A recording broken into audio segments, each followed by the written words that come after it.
Okay, hello everyone, and welcome back. It is time for episode 14 of Raiders of the Serpent Sea.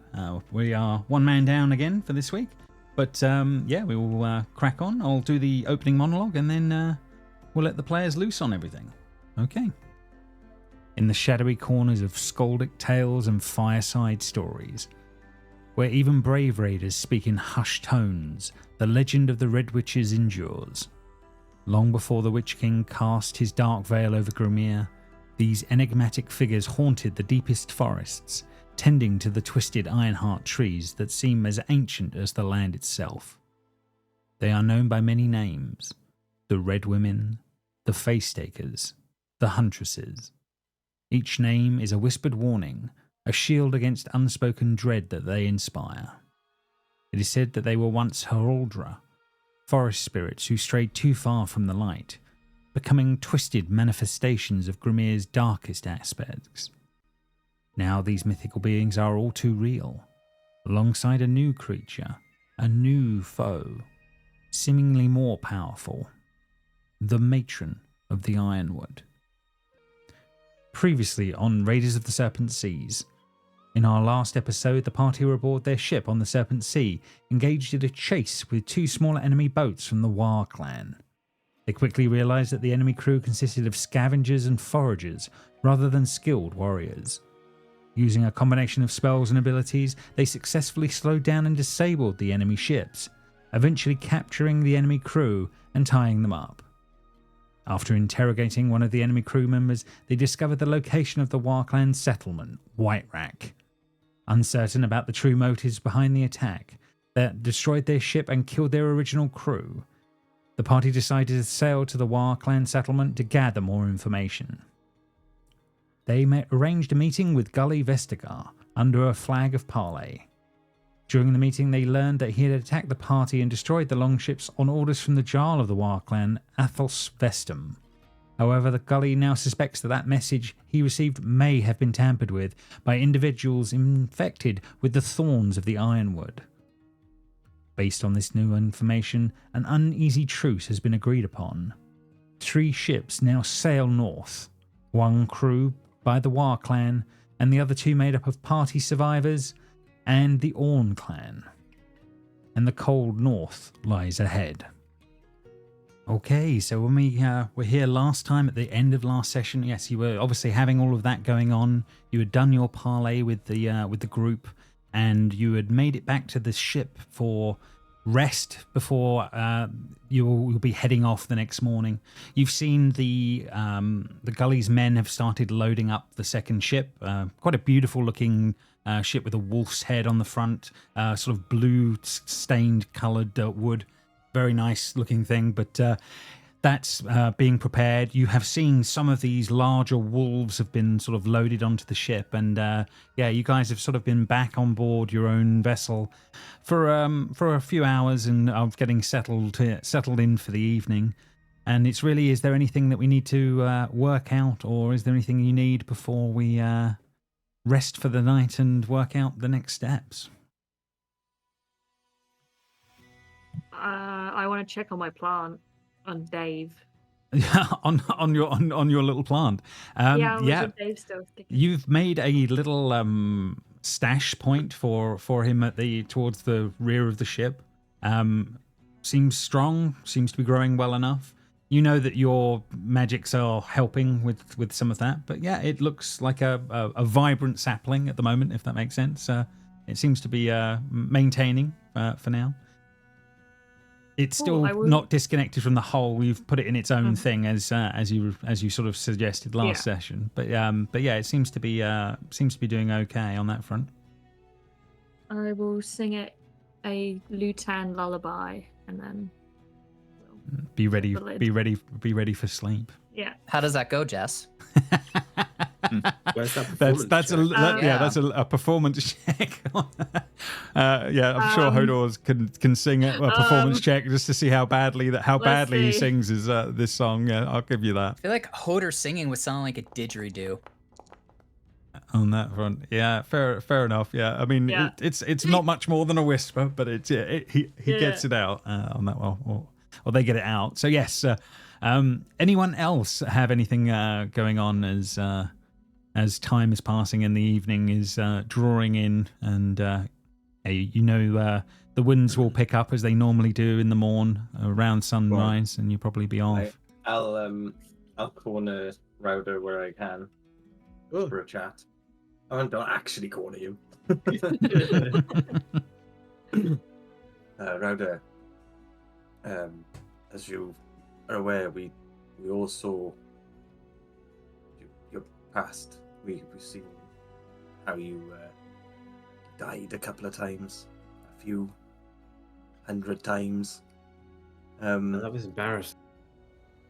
Maybe a little bit, but I noticed first time, I think. First time you were surrounded by a lot of wolves. To my knowledge, wolves haven't been around for a while, until quite recently. A gift from hell. Confuses me. You've always seemed quite sheepish around Idran.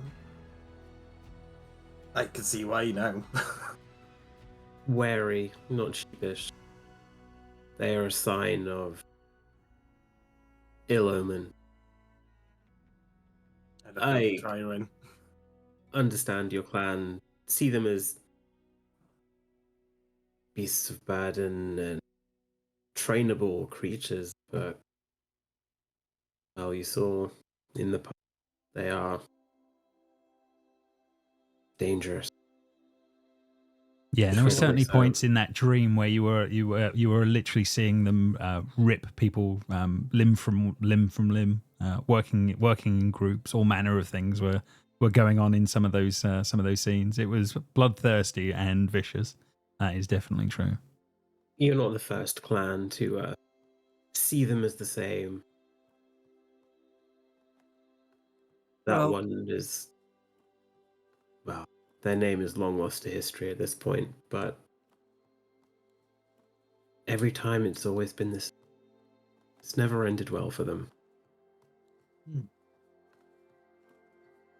Give me an intelligence check and see if you can remember something from so far back in your past for now. Yeah. I do history? You can do a history, yeah. We can do a slightly better at history. On that one. Yes. Oh, right. I mean, the name still escapes you of the clan back then, but you do have very strong recollections of that they were people that worshipped hell, and there was certainly a religious aspect of that sort of seems to ring true with the war and their current situations. And so there is certainly a correlation that you can recall is like maybe it is always hell and wolves.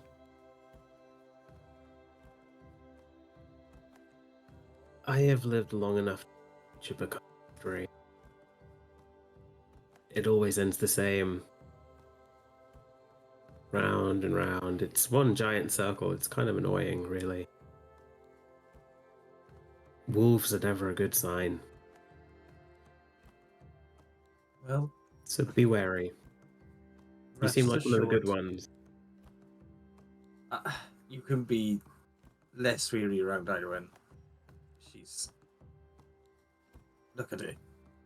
These eyes like looking at rolling around on the floor with like Sadi literally probably getting scritches at this very moment as this is going on. She'll put a hand on your shoulder and give you a look of sincerity that you've really not seen from Rauda before, and she'll just say, "You're not the first person to say that to me about different wolves. Hell, I don't even know if you'll be the last. Just be careful. It's never good." Okay.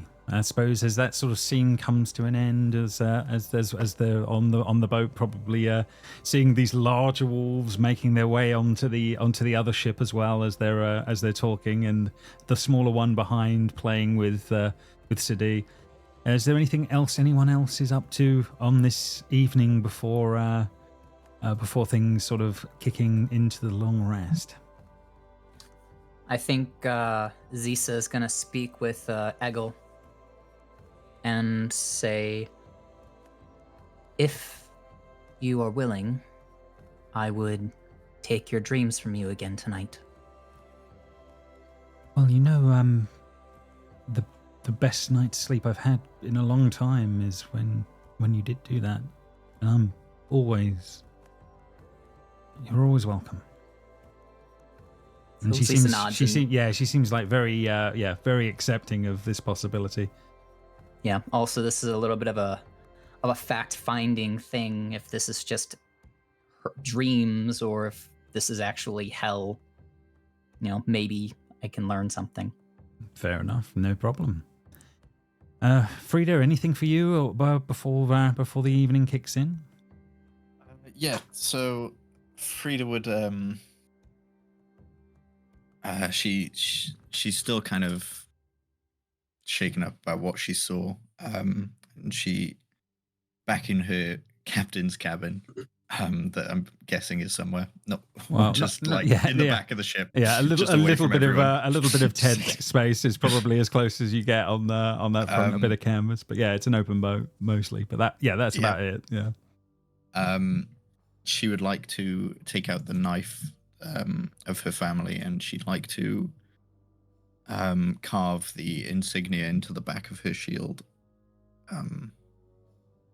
Just into her family on the inside onto of my shield. shield. On the inside. Yeah. Okay. Yeah. No, she's not gonna spoil Thonia's symbol on the front. Fair enough. Yeah. So we see Frida then spending some time that evening whittling away, and as the night sort of dwells in, and the usual sort of gets set up as there's a little bit of watching crew going on for the night as you guys all go to rest and sleep through the night. Does Thorngerd react to Zisa's dagger since it was found in their throne room area and she's kind of left it out on the deck when she disarmed? Fair enough. She hasn't brought any attention to it, as far as you're aware, on that front. However, give me an insight check.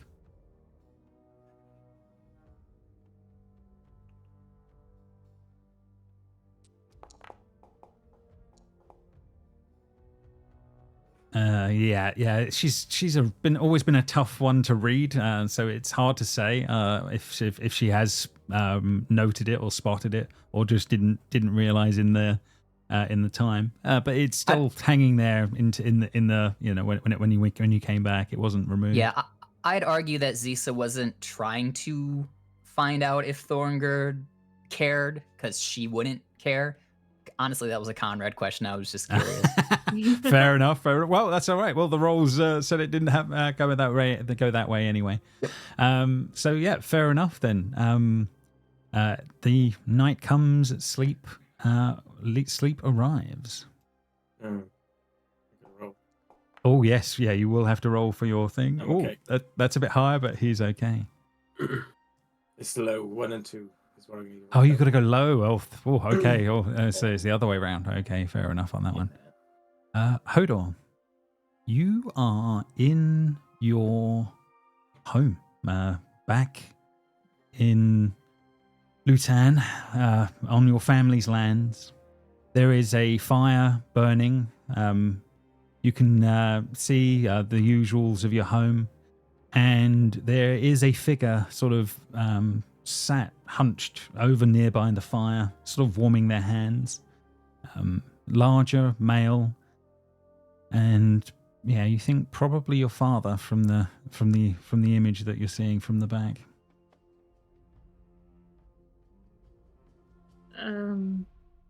Hodor will approach quietly, I guess. He's quietly seems to be warming his hands, and doesn't notice at first, and you hear him sort of say, "Is that you, Hodor?" Yeah, it's me. Well, come in. It's cold outside. Come warm yourself by the fire. I will come in and just kind of settle next to him and start warming myself.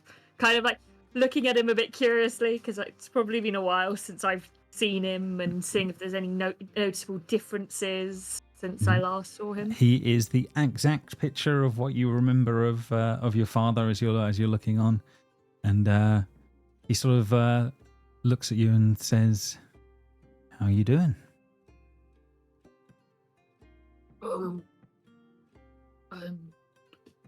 Well, how are you? I guess. Like Hoda's looking really like trying to look around for clues about whether or not this is real or not.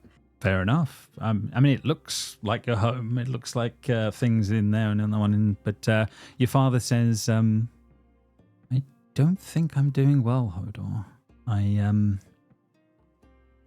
I think that if you can see me, then I think I may be already dead."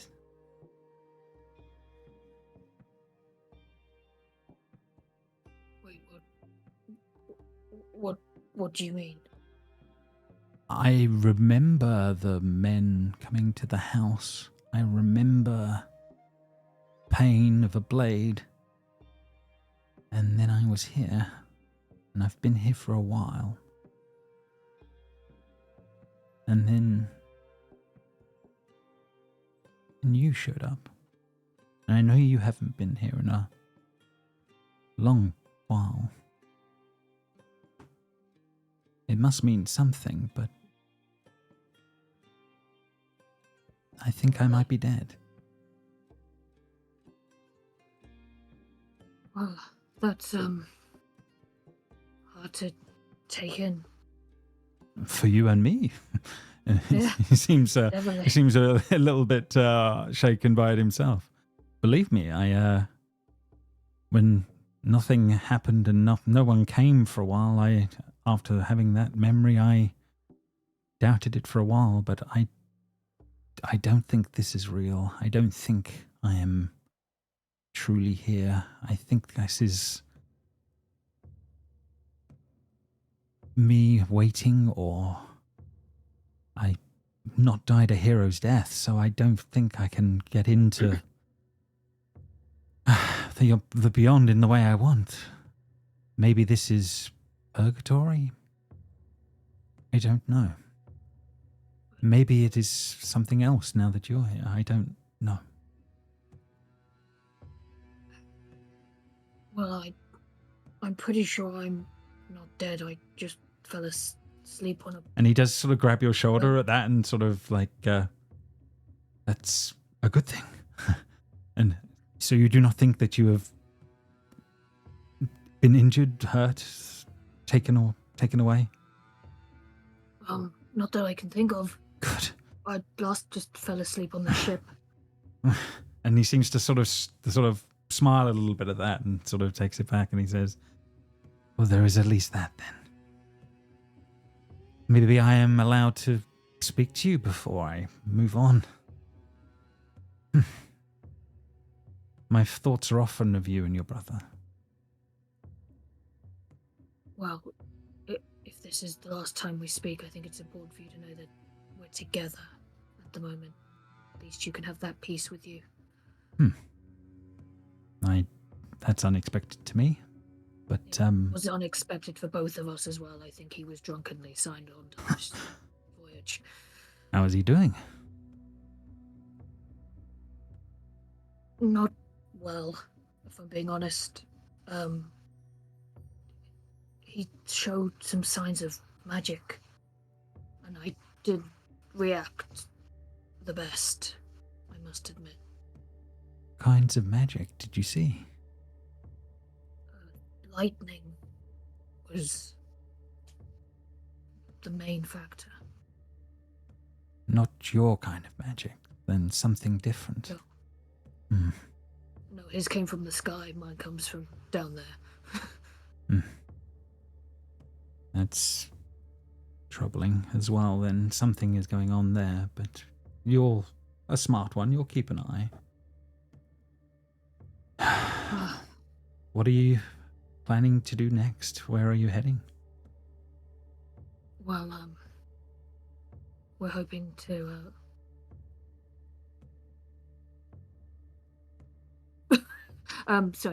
to find the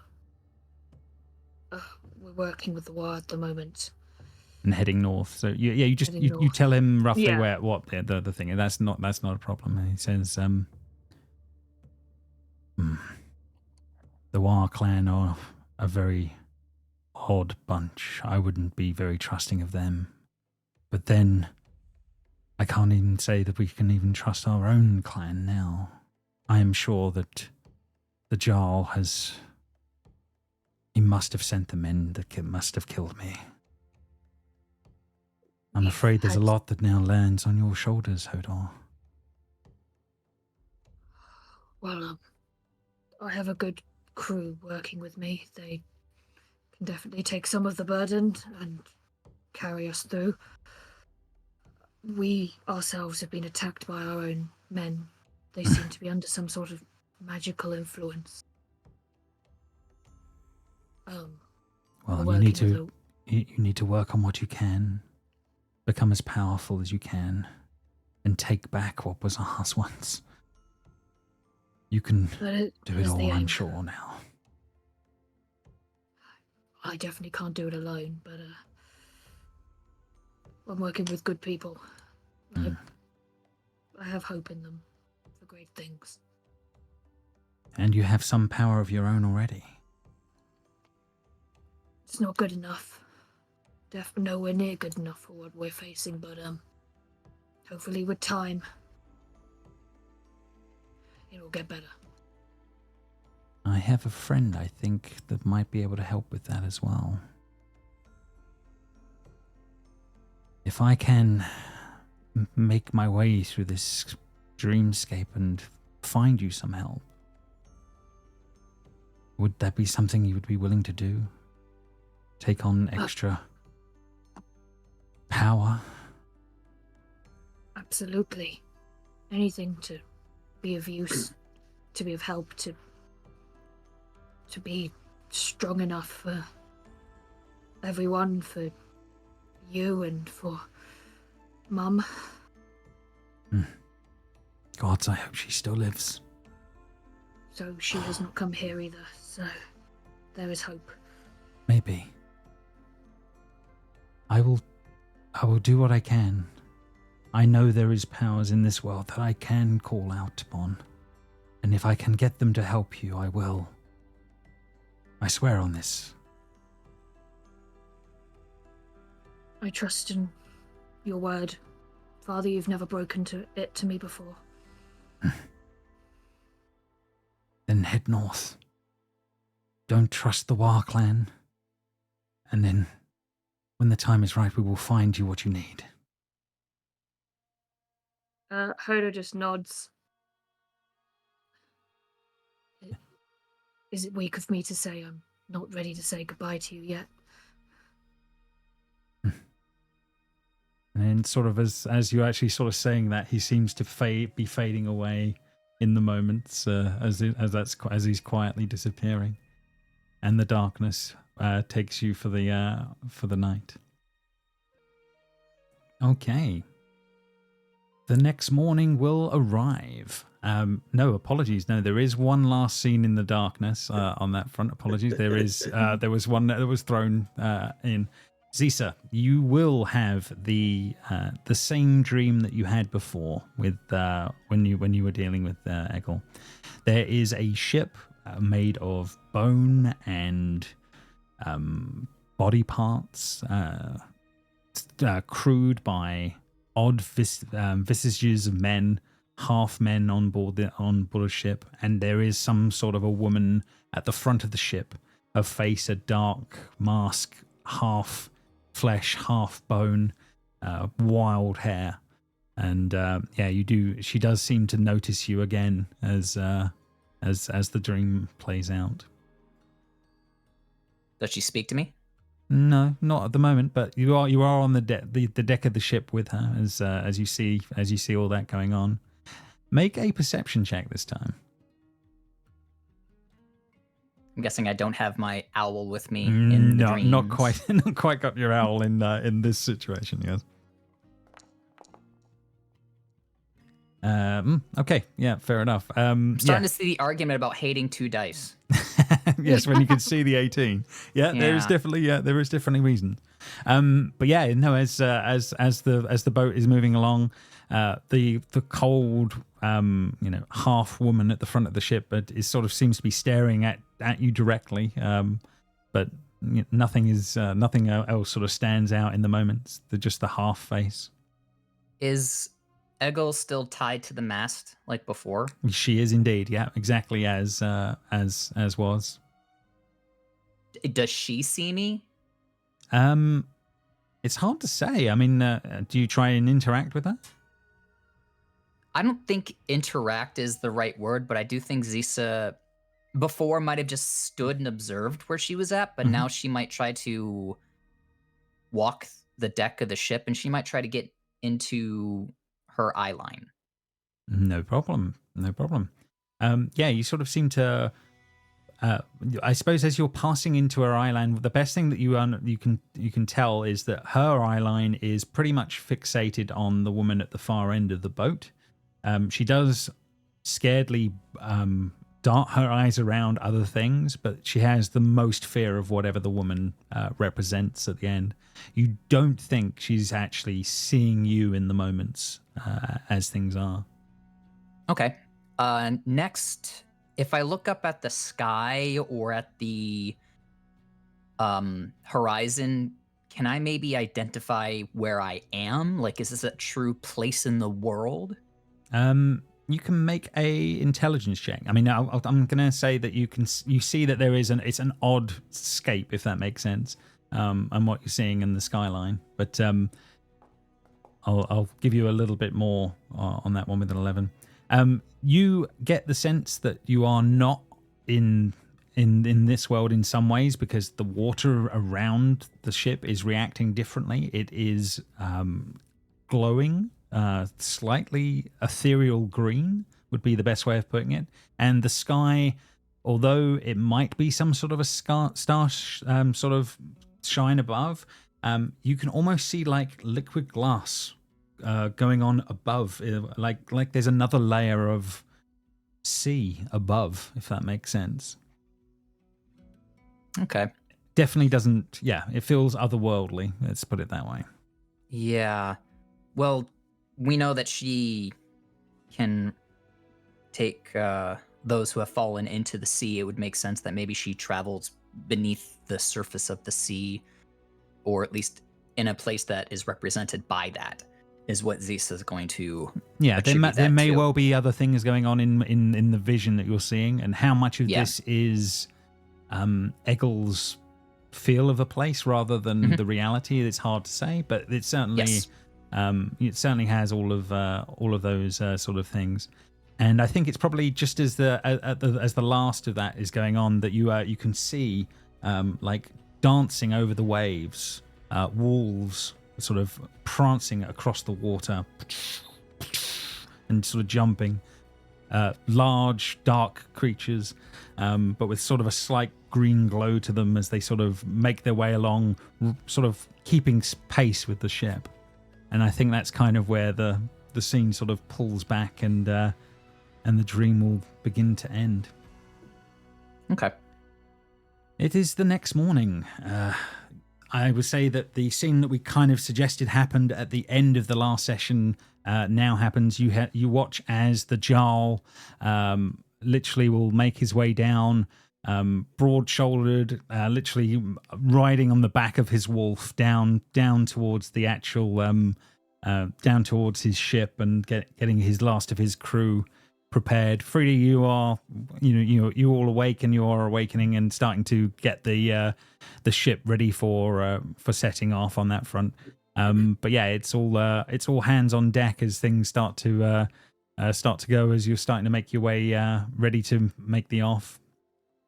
You can see that the wolves are sort of kept fairly lashed down to the ship so that they're not going too bad. But they seem to be used to whatever's going on board the other one.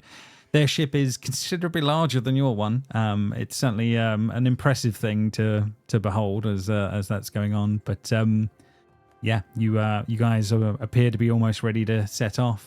Is there anything that you guys need to do or work out before you actually set sail? Or So it's hard because he's not here. But Hodor would have spoken to Boulder about his dream, because Boulder has the right to know.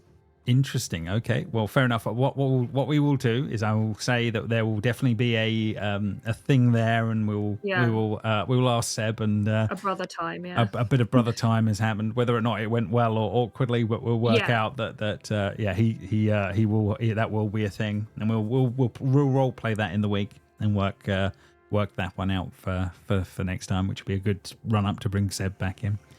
But yeah. So there seems to be some awkwardness. There'll be awkwardness either way of the after that from those two. As you guys, I'm assuming, will start to set out and set to the sea. So you are basically on a sort of following the Jarl and his ship on its general direction. But I will bring you guys over to the map to give you a sort of a general idea of what's sort of going on here. And so we ended up down by White Rack over here previously, and as the first few days of travel will undergo, you are definitely heading north and making your way further up. It's going to get considerably colder as the further north you go. You know it's going to get more and more troublesome as you start making your way further away, and the tedium of travel will kick in. You're certainly going to be on multiple days of travel. You know it was at least 3 or 4 days just to get to the volcano island that you were at previously. So you do know that there is a bit of that going on. But is there anything that needs to anything that's going on in those days or anything like that you would be up to that we need to worry about as we travel for probably about three days of travel before we get to the next sort of scene, if that makes sense? But I'm gonna have to roll 3 times. Yeah, yes, you will have to roll 3 times on the yes. I hadn't realised that, but yeah, travel is a difficult thing for you on that one. Yes. Okay. I want to see it. I want to see it. Yeah, me too. Okay. So all is maintained for a few more days as this is going on. So you guys are getting up closer towards the island of Felagar, where you guys have been before. You can see the volcano is not active anymore, but there is certainly there's little bits of the ash cloud are still in the air and things like that. So you can definitely see all of that is going on as that's happening. But the main thing that catches the attention of people, and I need to know how well, I'm assuming, Blythe, you're being your usual spot of being the perception person on the ship. Oh, Are you going to be? I need you to do a roll and just see how quickly and how far out you spot what's about to. No. Zisa would still be helping with her owl. Yes, there is a precedent for that. So yeah, you can roll once more on that front, and 14, it is better on that front. What you spot first, when it's pretty far off, is there appears to be a ship on the waters. And let me ship on the water. Let me bring you through to the scene so you can get an idea. There is some sort of a large merchant vessel. Maybe 3 or 4 times the size of your ship and the other 2, but it seems to be traveling in a sort of a direction adjacent to you guys, if that makes sense. And it seems to be you would say heavily laden would be the best way of putting it. It's some sort of a merchant vessel, and you know that this is not a Viking ship. You know that this would be a ship of the Bendor. So this is one of the kingdom ships. They're the people that your people raid, or the raiders in general raid on a very veritable basis, which is on that front. But yeah, there is a large ship up ahead. It's small on the horizon right now, but will be getting bigger fairly quickly, as you are the only one at first to notice this. And what does Blythe do, I guess, is the first question. Blythe will, as soon as he spots it, shout down, Captain, ship on the horizon.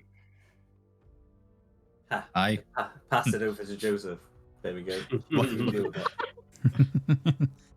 that? With pointing out Frida, and with a little bit of, with a few more turns of actual movement, the ship does start to appear on the horizon.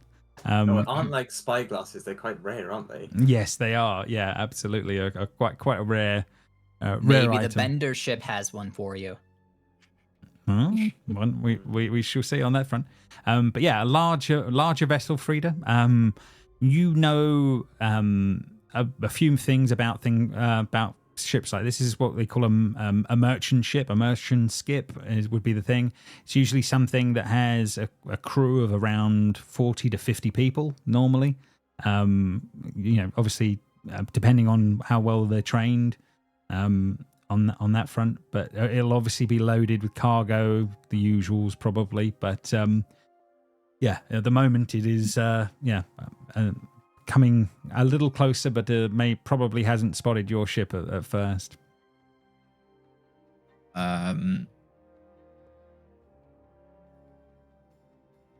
Zisa, will you ask Rolf? Yeah, no. Palming it up again. I want to raid it, but I want to. I don't know if Frida wants to. Zisa will use message to send. It's more if we have time to do it. The information to Herolf. Bender ship on the horizon spotted by Blythe. It seems to be a merchant vessel. I think you will get back. That's interesting. If we were not under more pressure for time, I would suggest maybe we would raid it. I am itching for something like that. But we do have to carry on a mission and keep on moving forward, I guess. Kind of what I'm just thinking. Understood. Rolf says that under normal circumstances we would be raiding that ship, but as we have a different goal in mind, we are to let it be. It's probably at this point, Blythe, that you start to notice that the wolf ship on the right-hand side of you is already starting to speed up towards this thing. Well, I guess we do not have a choice. Can I do a sending to Jason Momoa? Yeah, you can to the gully. Yes, yeah, on that front, on that one. What is that character's name again? His name is Gull. Jason. His Gull Vestikar, I believe, is the full name. So, Gull Vestikar, we have a different goal than raiding in mind. Do you think we have time and the manpower to do this? And you get back. We are raiders. And he seems to think that is all that needs to be done, and all that needs to be said. Feels like a trap. As their ship is pulling Yeah. maybe a round or two ahead of you as this is all as this is going on. It would seem that the Gull has it in his mind to take the vessel, regardless of what our goals are. And I will reiterate that to Herolf as well. Man, yeah, Frida Herolf is not intelligent for this. Yeah, Herolf is pissed, but he's also like, when the message you get back to Caesar is kind of like he is there is a sense of the raider in him feeling the pull, let's put it that way, of this situation. He's like, oh man, but he's actually smiling. Yeah. There's a It's sense the of kind let's get this shit on. Yeah. But It's the kind of annoyed you are when you're on a diet, but someone hands you a chocolate. you feel bad about it later. Yeah. Yeah, Zisa gets back the message from Hrolf and says, "We cannot proceed without the War clan showing us the way. If they're to stop, then we may as well stop as well." Agreed. Did- And I think that is the point. Did Hodor say anything about his dream to anyone else about not trusting the War clan? Because I don't know, I have an itching feeling that this is just too good to be true. This is a trap. No, Too late now. We're going in. to be honest, the War clan was not the bit he really cared about in that dream. So he's not going to be pushing that as a point. Why not? Why isn't that the most pressing thing? I just feel Dead Dad trumps it slightly. Well, Just a little bit. Fair enough. Fair enough. All right, everyone. I think it's time to bring you across to the map, and we are going to be working out how this is going to be playing on. So we have at the bottom, we have all of the ships, just so you can have a layout and work out what's going on there. And the actual ship tokens are up ahead. The larger merchant vessel is off to the other side. The distances are worked out to try and be as correct as I can. We never sussed out crew In what ways, Issa? in crew, the yeah. 3 slots. And I've been thinking, Yes. unless we have an actual injured ship when we're traveling, we should have the guy that gives us temporary HP. Yep, let's have a quick activate of that one, so we can make sure we're by all means, this is certainly this is the sort of time where you can set the scene of who you want to bring forth as crew for the coming battle. That's absolutely true. Because Takes right that now, charisma girl out. right now Thorngerd doesn't do anything for us, and Eggle, I think, is not the most efficient person to have. Okay, Eggle out. Guy that lets you reroll one's kind of useful. You kind of keep him in. I'm He's assuming. never not useful. We love our little puppet boy. Does little Sadi get back in because of the health bonus? That's one possibility on that front. I'm thinking, which is the one that gives us the temporary HP? 1 second. Let me Is see. that Bear with me. I've got to just find the crew. Erica or The crew actions. so they Here's might be on crew. the other one. Had an Excel Blokey. sheet somewhere. I can't remember where it Yeah, was. it's okay. I've got it. There's a Here link on that front. There's Astrid that gives you the smoke canisters. She is on board your one. Frine, Eggle. I think that one you're thinking of must be on the other ship because That's what I was thinking, and I kept wanting to swap people, because the more I thought about it, the more I was thinking, well, the guy who heals the ship is great, but we don't need healing if the ship is at full HP. That is true. That is true. But if you want to go with who we currently have on the ship, then I will completely honor that and then just do that later. Because I think that's something we'll bear in mind for next time. If you want to switch out crew over the days, let me know because that's certainly something you can do. I think for this one we'll stick with who is on the ship, and then you can work from there if that makes sense.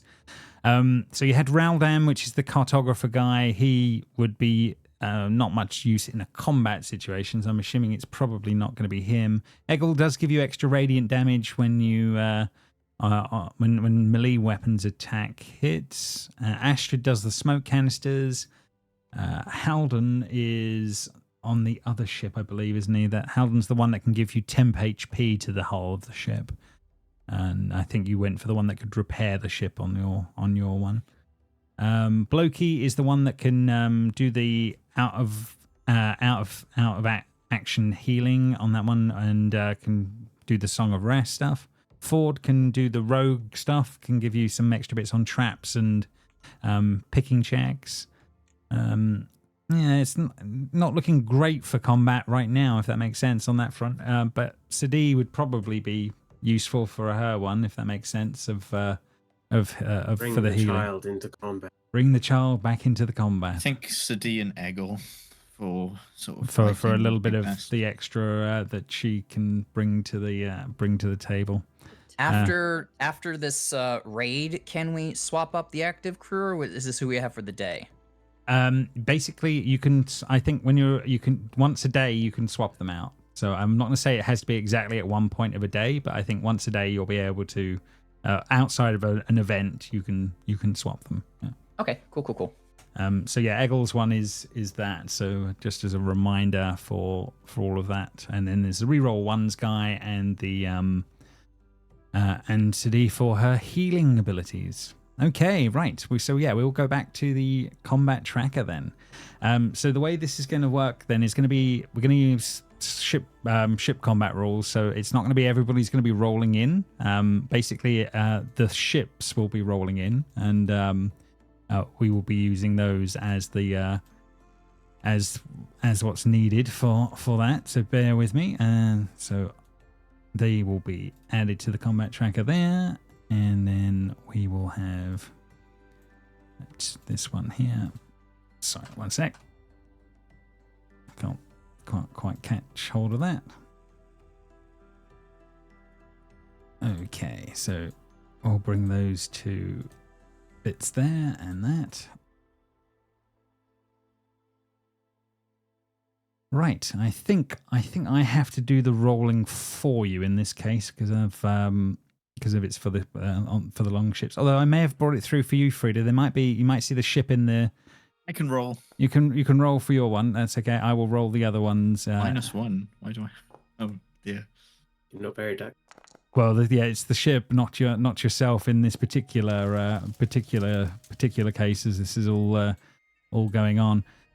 But right, so as your ship's turn comes up, you guys can decide amongst yourselves exactly how that's going to play out, and obviously, Frida, you can direct your ship and what it's doing under things. You have a 30 feet movement overall, I believe, and under oars, and I think it might be slightly different under sails. So give me a second on that one, but we will see how that goes. We will change the music to something a bit more upbeat, I think. So let's change that out for some combat, and then we will get this going. Okay. So the combat will begin, but I'm going to, first things first, the Wolf Clan were a little ahead as everything else is going. Harolf's ship will be on go pretty quick as well, and that will be moving fast, and I believe he will be going for it at relative pace to try and catch up with the others as well. So that will be going on. The next longship, that's actually yours, Frida, I believe, on that one. So hopefully you can move that one, and you can see up to 30 on that front. And I believe you also have some ship bits that you can do on that one. You can, as the captain, you can take and the action on deck of driving the crew to work harder to add a D6 to a result. So this is a bonus to ship speed at the end of the ship's turn. So roll a D6 and multiply the result by 5. Work harder. Yes. Whoa. Okay. So feet. an extra 30 feet. You guys pull even ahead of the others as that goes. Okay, don't exhaust yourself. That was pretty good. Fair enough. As that's all going on. Distance wise, you bring your ship within about 30 odd feet of the bow. Of the side of this other one as things are actually going on.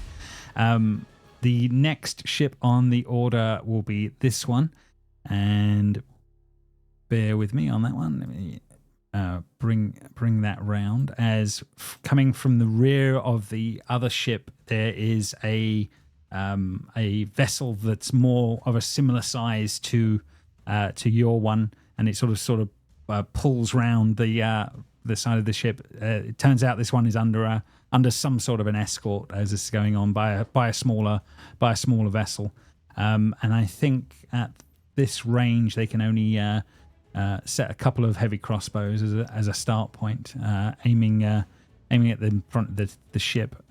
At the bottom here of this layout of characters and where they are in the ship, can you just have a quick look and just see it. The middle ship is yours, if that makes sense. Can you make sure where you are in relation to the boat, if that makes sense? Is there anything that looks odd or out? I imagine Frida might not be directly up front, because of where you'd be where the captain would be steering, isn't it? Yes, yeah. So probably more towards the rear of the ship, then I'm guessing, or sorry, mid deck. Anyone else look like they're in an odd position to what they would expect to be on the boat? I don't think Boulder would be at the front of the boat. Fair comment. He is probably in the midst of the ship, very much so as this is going on. Rauda would be at the very front. Rauda would be at the very front of the boat. That kind of definitely makes sense to me. What about Blythe? Would be up in the crow's nest, wouldn't he? Yeah, no problem.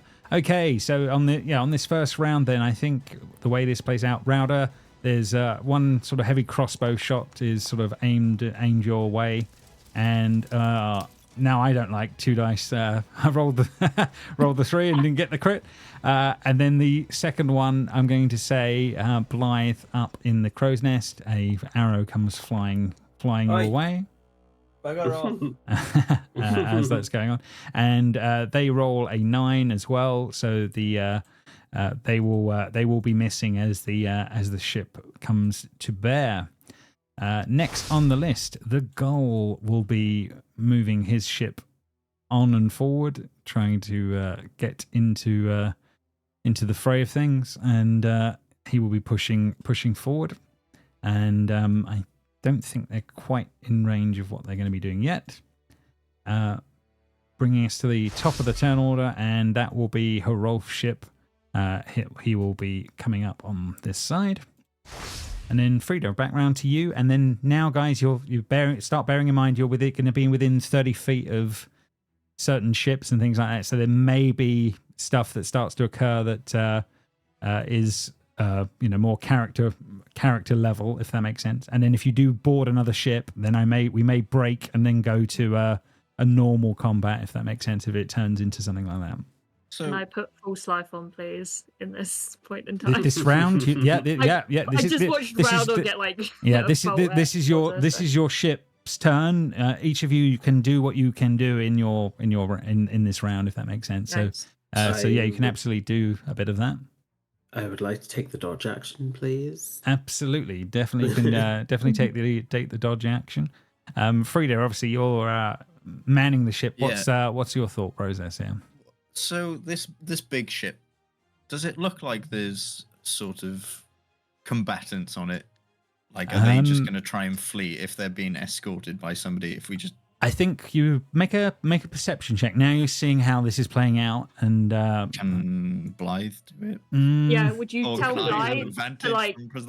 I think you can get an assist from him. Shall we say he's shouting down and helping work this stuff out, if that makes sense? Because I think the way to look at it is he's pointing out targets and numbers of men he's picking out, and then I think you would be working out what the ship what the ship's complement is like on that front. On that one. It's hard to say. I mean, it's going to be a merchant vessel, so it's going to be a mixed bag. I think the only thing I will give you, because it's more obvious, the little ship obviously looks like the men are more armed from that level of a roll. The War clan will probably deal with that small boat. Not our problem. It's in their path. It is in their path. That certainly seems to be a thing. How far away from the merchant vessel are we? About 30 to 40, I think, in total right now. 40? That is within range. Zisa is going to grasp her crystal, reach out, and you see around her wrist there's like a jagged tattoo, and she's going to squeeze the crystal, and it makes no sense because the crystal doesn't move or give, but you hear a and then over on the enemy ship you hear a as she casts Shatter in the direct center of their ship, right where their mast is. Oof. I'm going to see if I can't take out that sail. Okay, fair enough. Roll away. Let's see how this is going to play out. Double damage because it's contract.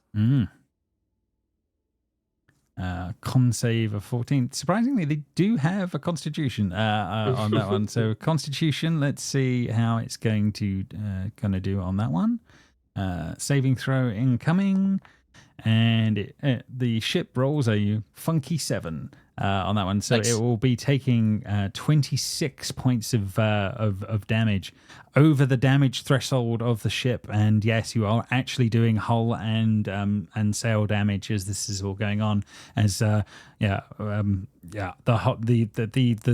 actual surface of the ship seems to erupt in what's going on in the moments, and all of the crew seem to be running around crazily in the moments. But yeah, you definitely feel like you're literally doing damage to the ship in the moments on board, and it's looking interesting, shall we say? Is the sail still working? Like, is it still up? Or? I would say it's not disabled, but it certainly doesn't look good. And you would say it's one of those things where if they don't repair it, it's not gonna be good. I mean, you get the sense that their speed will be slowing down. Let's put it that way.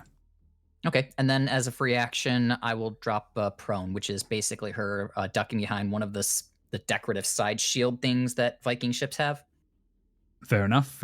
No problem. And then I suppose, Frida, it's round to you and how you're going to be playing out your parts. I will go about here, and then I'd start turning the boat. So Yeah, I imagine that's gonna be absolutely. a strength. Absolutely, you can start turning the ship. That's the wrong ship. Ooh.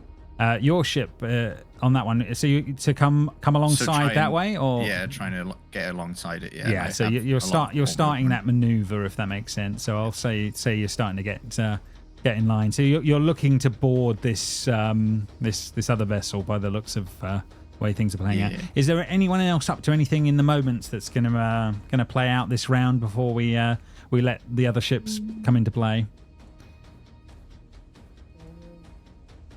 No one taking shots, or I can take some shots. you Yeah. can, yeah. You you absolutely Okay, can. I'll aim for like. It's not really like a You entangle western this boat, boat. is it?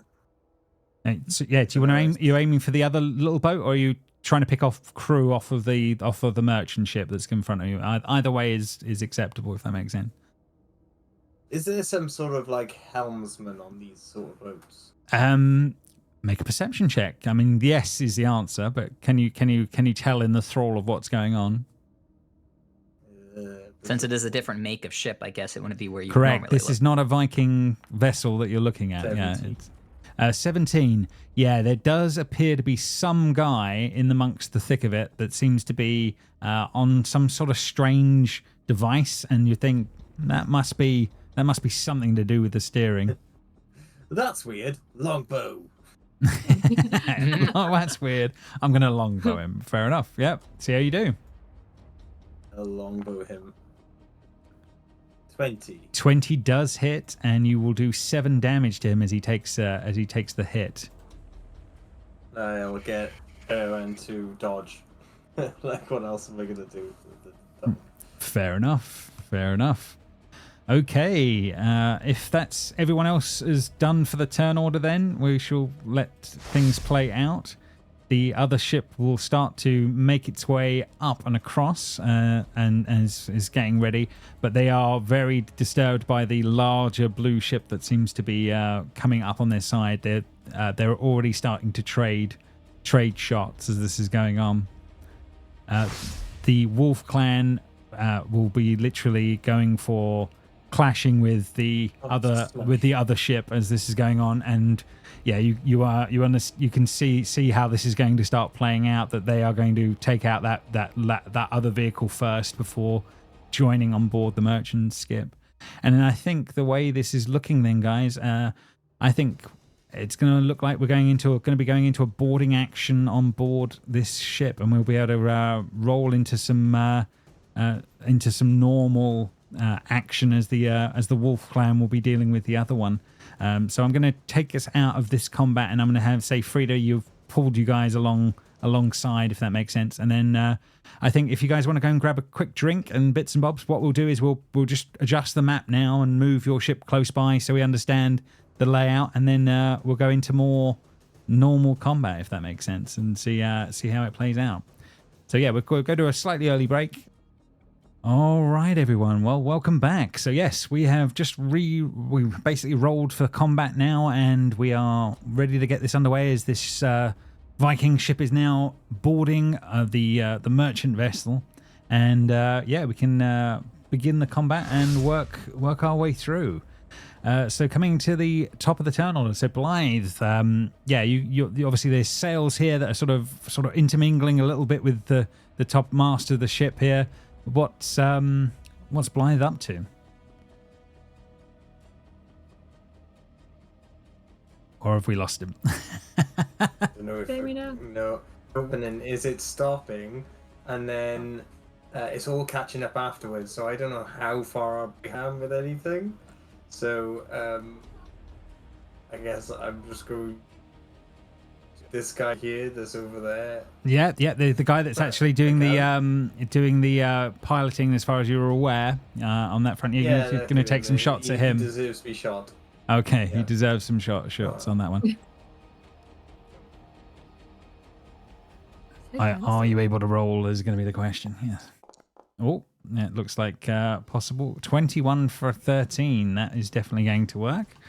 No, he's very, very tidy. Yeah, he definitely looks like he's taken some hits and is not doing as great as that's going on. Anything else on Blythe's turn?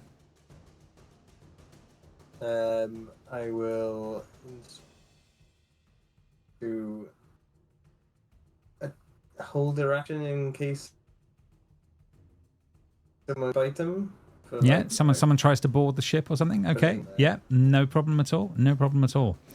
I think at the moment Balor, looking white as a sheet, is sort of looking on at all of what's going on, and is basically sort of looking around to take the dodge action at the moment and hold fire.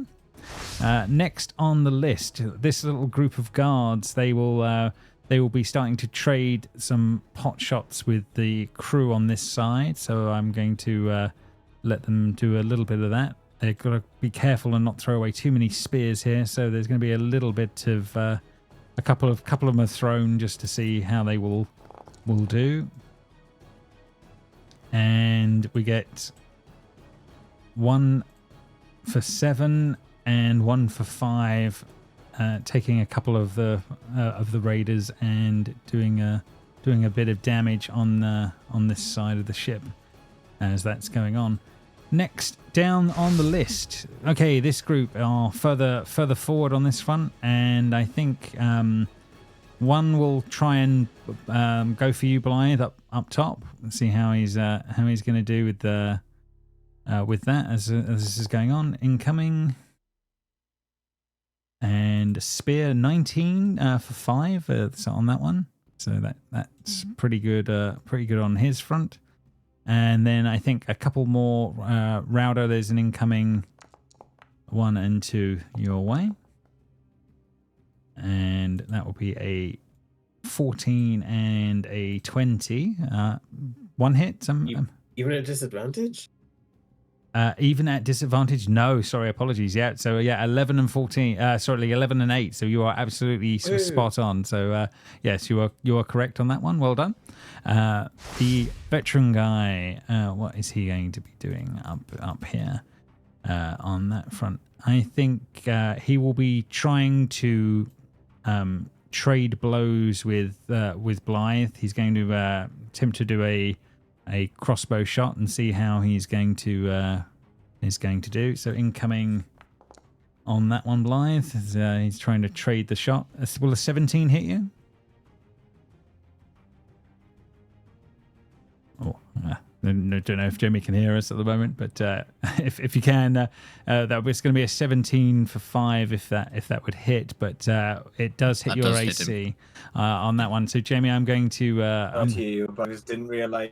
So, I was just wondering if I get any cover because I'm up in the crow's nest.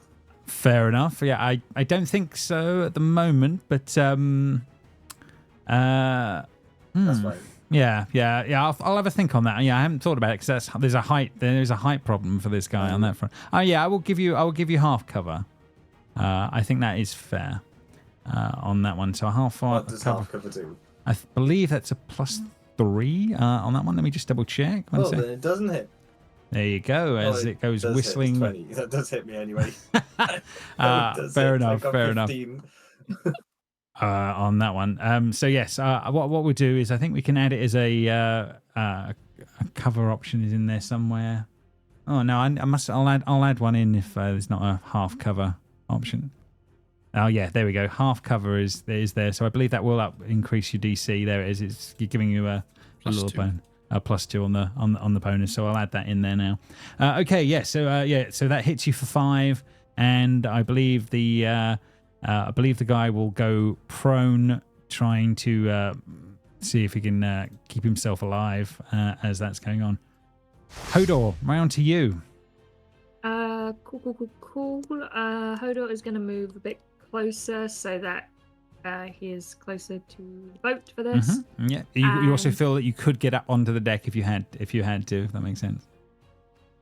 He will take that into account. But yes, it might not be his thing, but you are aware it's plausible. Yes, yeah.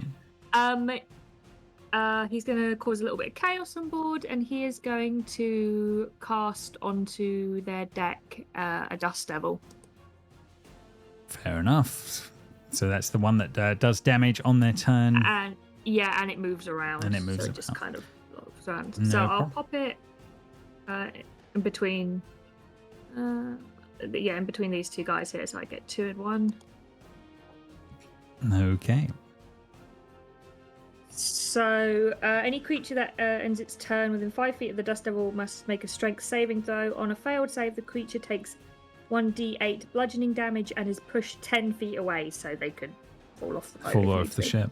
Okay. On a successful save, the creature takes half and isn't pushed. Okay, fair enough. So, because this is a bit wishy-washy with these folks and where they are on things anyway, so what I'll do is I'll have them roll now, and then we'll bear it in mind that they're moving about, possibly falling off the ship, if that makes sense. So we're going to do some saves here. Let's have a go for strength save and see how we do. Strength saving throw, and we'll do it one more time. And in this case, the first one rolled a 12, and the second one will roll a 7. So both are going to be taking the 4 damage straight off the bat on that one. And I want you to, for the first one, roll me a d4. So north will be 1, and we'll see how we do. 3. So yeah, he will be going on that one. He will be going south, and so he will be in the water. going in the water on that one. And roll again on that one, and we'll see how the second one does. Okay, and we see he's pushed to the west in this case. So yeah, one looks like he's going to be taken out of the equation. I'm going to just delete him out to make it a little easier, so it's more story based. The guy is gone. Anything else on Hodor's turn? He will squat so he is behind these decorative shields, so little arrows can't get at him. Fair enough. Okay, next on the turn order, the guards at the rear of the ship, they will be bunching up and will start moving up, ready for further rounds, but they are not in the thick of things yet. So that will be going there, bringing us to Rowder's turn. How far away are they? The distances are correct. They're just that you've got a bit of a climb up the deck. So what I would say is that on the first round, you could definitely scale up and be on the edge of the deck in the first round, if that makes sense. It's you can get within range. Let's put it that way. Okay, she's gonna jump. Okay, yeah, making away. Just give me a strength check just to make sure it's not a 1. Is all I'm after. I don't think you can't reroll. You can't roll 1s right now. Yeah. Hey, so yeah, no, don't worry about the roll. The only one that would have been critical problem would have been a 1. So there you go. So yeah, he's already paying off dividends as you make your way onto the deck. Then she will bonus action rage. Sounds good.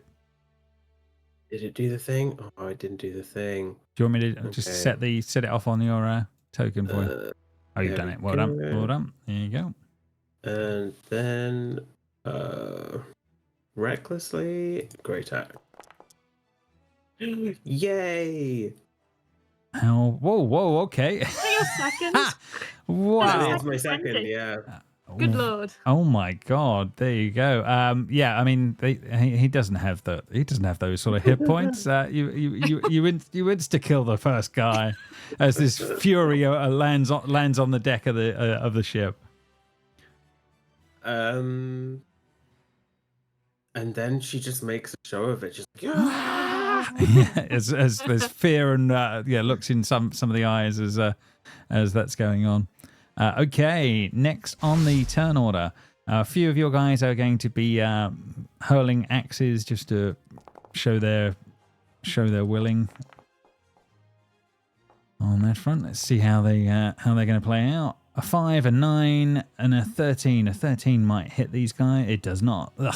Okay, so yeah, the crew are not doing the best on that front, but they are maintaining for now. Zisa, she is apparently supposed to be aiming at the sails and starting things off on that one for now. So she's going to firebolt. Let's see how that's going to work out. And she rolls a 10, so not so great. I don't imagine she'll be getting on board the ship, but she will be taking prone cover as is needed, being in the center of things. Next on the list, Frida, passing off the control I'll and say, Thorngerd, you got it, or Thorgerd. I've got this. Yeah, she knows what she's doing. Yeah. Oh, that you're all cowards, and then jump up on boat. And then just take a whack at this No guy. problem. Ooh, that's not my sheet. What the hell going on?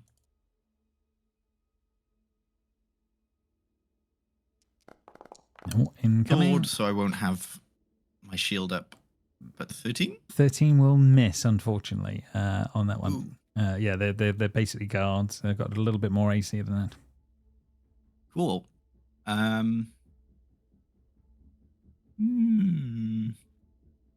me just read something. Yeah, if you've got anything that changes the dynamic, let me know. No, I don't have anything to change the dynamic, but I will Hunter's Mark him because Why not? that's what I get with my subclass. So Cool. Okay, next on the list. So this guard will be bringing up some of his men, and they will be making their way up here as well, but they will not be quite in range until the next round. Blythe, round to you. Back at the top of the crow's nest, I believe. Okay, shoot him again. Oh, okay. So this is at disadvantage. He's prone this time. So I don't know if that changes your thoughts. That was How about you don't give me disadvantage? Okay. 12. Okay, a 12 will miss as he is. I didn't know he was prone. Sorry, buddy. Yeah. But yeah, he is. He has gone prone at the end of his turn. Yeah, he's trying to stay alive. Is the honest truth. Anything else as well? Is your dog going aboard, or is she staying on board? Aaron will jump across. don't give me the responsibility of keeping your dog alive, please. I am. I'm right here. I'm right here for you. Okay. I'll target this guy and I'll bite him. Oh, okay. Let's see how that's going. How you can't roll a one. You can't roll a one. Rolled. Oh yes, there we go. That's okay. So do I just press the advantage button or roll again? Just roll again, yeah, on that front. Oh well, that was. Wow. Okay. No. I think I've hit with iron once. Oh man. Yeah. Hey, don't Change your shit, mate. Your dice need changing. That is absolute folly. That's nothing to do with it. Not a winner on that one, but we'll come back round. Baldor is busying himself on the other boat, trying to look helpful. Back to these guys. I think this is there where we're starting to get a few of them are starting to try and surround. It's actually very good that Baldor isn't fighting because he makes it very stormy and very rough seas. So. It's true. Yeah, it does. There is definitely a bit of that. Right. So I think there are 3 of these guys now, sort of surrounding you, Frida, on this turn, and we'll see how they play out as this is going on. So 1, 2, 3. Let's see. So first one is a 13. That is definitely going to be a miss, but there is one that is a crit, which is doing quite nice. So 7 + 5, and then a 16. I'm assuming that's a miss. Yeah, 7 + 5 damage. Yeah. The spear's done very well there on that one. He's rolled well on his damage and a crit. So the others not so much. Oof. Next on the list we have this group here. So I think these ones are the ones that are starting to surround Rowder as this is all happening. So 3 coming in. 1, 2, 3. A 13. That is going to be a no-show. An 8 is definitely going to be a no-show. A 15? Is 15 going to be... Is my AC. Okay, so 5 piercing will get through Rowder as this is going on. I will use my reaction to give myself a provoked point. You do what your what your thing class does. Oh, I'm sorry, I put it wrong. Right. Next, the veteran will be trading shots with Blythe as he has been doing. So you obviously get your AC bonus here as he is taking his shot. See how he's going to do. I'm assuming a 16, not quite enough, or am I in the right ballpark? Yeah, no, he's going to be missing you on that one, Jamie. Okay, so he is done. He's going to stay prone to stay low. Hodor, round to you. Okay, I'm gonna do my bonus action first, which is move my Dust Devil into this little cluster here. Okay, no Hopefully problem. Get Frida to be left alone a bit. Yep, that sounds good. So we're going to say there's a group in here that we can deal with on that one and see how they're going to do. Take these 3 as the examples and see how we're going to do. Let's see how they're going to do on a save. It's on that one. What type of save was it again? A strength save, wasn't it? It's strength, yeah. Okay. 2 and 3. So in this case, a 16, 12, and an 11. So 1 saves. 12 and the 11 are down. On the thing. And how much damage was the death level doing? Yeah. It was 4, wasn't it? Or you can re-roll it if you do the cast without casting. It was 4. Fair enough. 4 on that one and 4 on that one, as they will take that. And then can you give me a north, south, east, west roll as well? 4, so that one will be going off to trying to go off to the west, but so it'll be over that way. And the second one, 3. Oh, that's definitely more handy as that's going. How much was it? 10 feet or 20 feet? 10 feet. Okay, so he's like, "Whoa," but he's right on the edge of the deck, if that makes sense. Poised as all of that's going on, and then Hodor, yeah, obviously that's your bonus done. But there is a lot of lads, so I do believe it is time to. You'll hear the horrible bone-breaking noise of Hodor entering his disgusting dead wolf mode type thing. Yeah. I thought that was his default state. Yes. That is who he truly is on the inside. So yeah, Dead Dog essentially appears on the boat, but I can't That's game okay. over until next turn. No problem. Yeah. So we'll because I've just realised we've only got new extras. I'm going to use the bear as the option for now, as you transform into it for now. But He is Hodor's unbearable to look at. Hodor's just seen a big wolf for the first time. he has Oh, seen a yeah. larger wolf. So yeah, I'm going to say that that's quite possible that this is a sort of a slightly larger version of that same thing. But I'm just using the bear as the token, if that makes sense, to make that easier to work with for now on that one. Okay, so yeah, he can't do the next bit, so that's fine. The rest of these guys, some of these are going to be running over, and I think some of these will be trying to take some pot shots here and there where they can. I think they're probably going to be trying to take out a little bit of crew here for a little bit, so there's going to be a couple of these trying that trick now. Let's see how they're going to do. 16. I think that's going to be doing something. I think the other two are a bit of a no-show, is the honest truth. Let me see. Although 14 might not be too bad. Let's see how it looks against the Raiders. The Raiders have a 12, so okay, they're all going to get, but not the greatest damage in the world. So some of these are taking a bit more damage. So 5 and 2. One of your crew has taken enough to be taken out. One of the raiders at the back has been taken. Okay, right. So that is those done. Router, I believe it's round to your turn. She's gonna do what she does best. Mhm. Swing. This one recklessly. 20 for 16. For 16, 16 is their AC, so you will definitely hit. 20 to hit. Oh, 16 damage. 20 to hit 16 damage the other way round. Yeah, no, fair enough.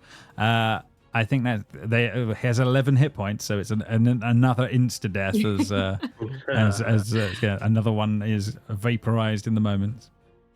And that's all she's gonna do. No, she's gonna move away from the side. Fair enough. Yeah, that is my turn. No problem.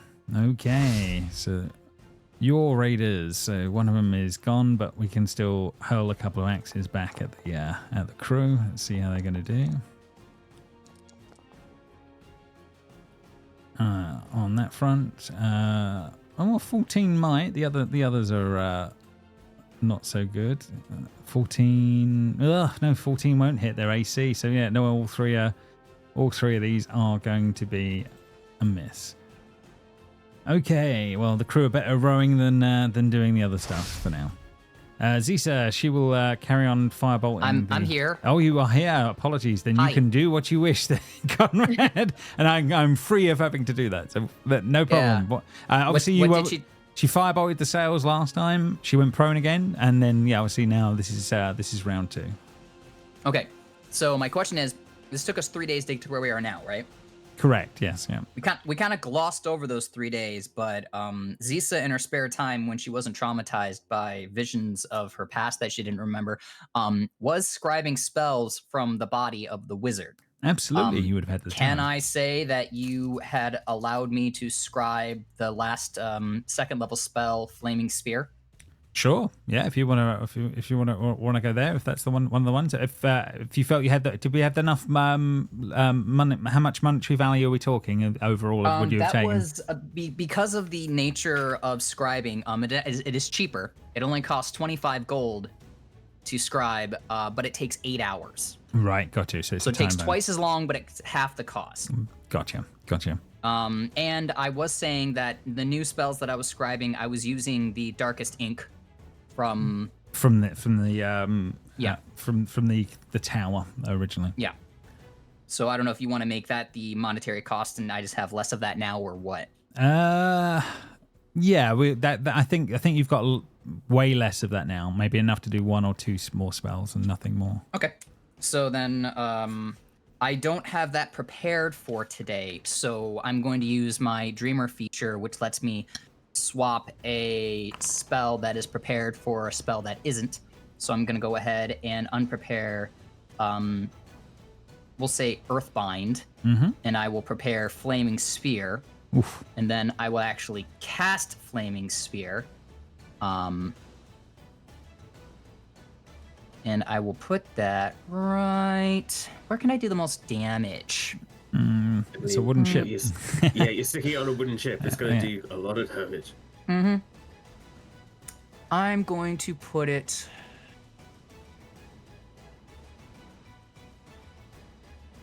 right there. Oh. And my pop-out manager is completely blank for companion manager. But there should, so there should be a thing there. So those 4 right here will be, what do you call it? All making saves. No problem. Let's give them a dex and see how they're going to do on that one. Dex. Well, I think it's at the beginning of their turn when they start beginning their of their turn. Okay, right, no problem. We'll bear that in mind. Anything else on her turn? Yeah, Zisa popped up to do that, and she's going to again drop prone, because it was my bonus action to reconfigure my spells and an action to cast that. I am done. No problem. Okay, next on the list then, Frida, you're on the deck. You're up. Yeah, I will just swing an attack. That's my action. Mm-hmm. I'll swing upwards because I missed last time. Ooh, that's better. That is way better. Are you taking out the one to the left, to the right of you? Yes. Does 19 damage kill him? 100%. He is okay, and then done. I will bonus action move my hunter's mark to this guy, which the hunter's mark is just a golden scythe above his head. Okay. In honor of Thonia. Nice. Next, so it's the guards that are trying to surround you then, Frida. So there will be 3 of them, 3 spears attacks. Let's see how they're going to do. 1, 2, 3. Hit the dog, not me. I'm not sure the dog is the greatest threat right now. A 19 to hit would be the first one. Yes, I have my greatsword out, so I don't have my shield. A 21 would be your second, but only for 3 damage. And then the last one would be 11, so that would be a miss. So, yes, damn good damage on the first one. And then, not so much on the second. Wow. Ouch. Okay. I'm bloodied. Fair enough. That is all done. We are back to the top of the turn order. Blythe, round to you. You there, Jamie? Sorry, yeah, mute. That's okay.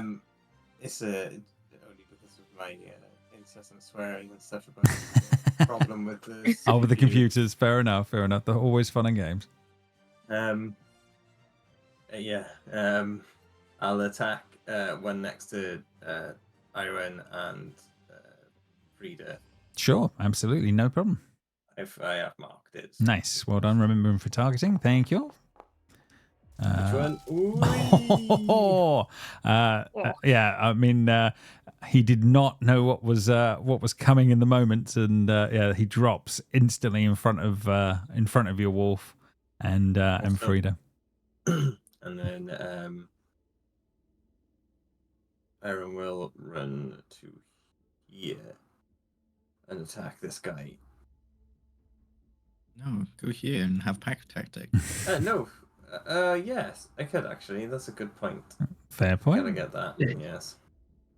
Enough of what I just said, James. Enough of what I said, James. I will pack tactic this. No problem. There we go. It's good to remember. That I might actually hit. Oh. That was all. That looked like that was a 20, and then it's a 2. No, unfortunately, Owen's not having much luck there. Anything else on your turn? That is everything I can. No problem. Baldor doing what Baldor does. The guards around Frida. There's a second set here, so let's see how they're going to do. Hang on. Does this make sense that I got a +3 to hit? From your wolf? Yeah. That sounds low. That does sound low. So I get I don't know if it's strength or Yeah, we might have to have a look into that and see on that front. Frida, this one's going to miss you with a 9, so that's not gonna be doing much on that front. Right, these ones are around Raudo now, so we got a few more now. So let's see how this is going to go. 1, 2, 3, and a 4. A 12 will miss. 17, that sounds more plausible. That will hit. On that front. Are these at... you're not... You won't wreck Yes, they're at advantage. They are yes. at advantage. Okay, fair enough. That's important because that one's a crit. So the first one is a 17... sorry, the first one is a 22 for 7. Then the second one is a 17 for 7. Then there's a 15 for 7 because that, which I might miss, and then the crit. And then there's a crit at the end there with the 23. Okay. This seems like a bad idea. Wait, 23 damage. No. 8 plus 3 is the damage. Oh, that one. It was 23 to hit. Sorry, so. I was like, No. 23 damage. Okay, so that's 11 half. Yeah. I'll use a reaction to give myself a provoked point. Fair enough. The veteran is going to be trading blows again with Blythe up top. Let's see how that's going to work out on that front. An 18. Is that going to be? I think that's just enough, isn't it, Blythe, with your cover bonus? Yeah, that'll just hit. Yeah, so another 4 piercing. Well, fair enough on that one. And that does bring us to the undead wolf form of Hodor. What's going on with him? Yeah, he will leap into this space, diving onto the deck. The look, wide-eyed look at some of these guys as this is all going on. I will go for this geezer on the edge, and I will be attacking with pack tactics because my buddy Raudor is nearby. Fair enough. I should be able to get on that front. 19 for 4. Very nice. And anything else on his turn? I can do anything. No, it's more soak up some damage with it possibly. Right, okay, guards time. I think this bunch here are going to be starting to make their way over. I think the large undead wolf thing is going to be a thing. So that group are going to be making their way to start dealing with that problem. Rauder, around to you. Gonna do what she does best. She's going to swing. Which one critted me?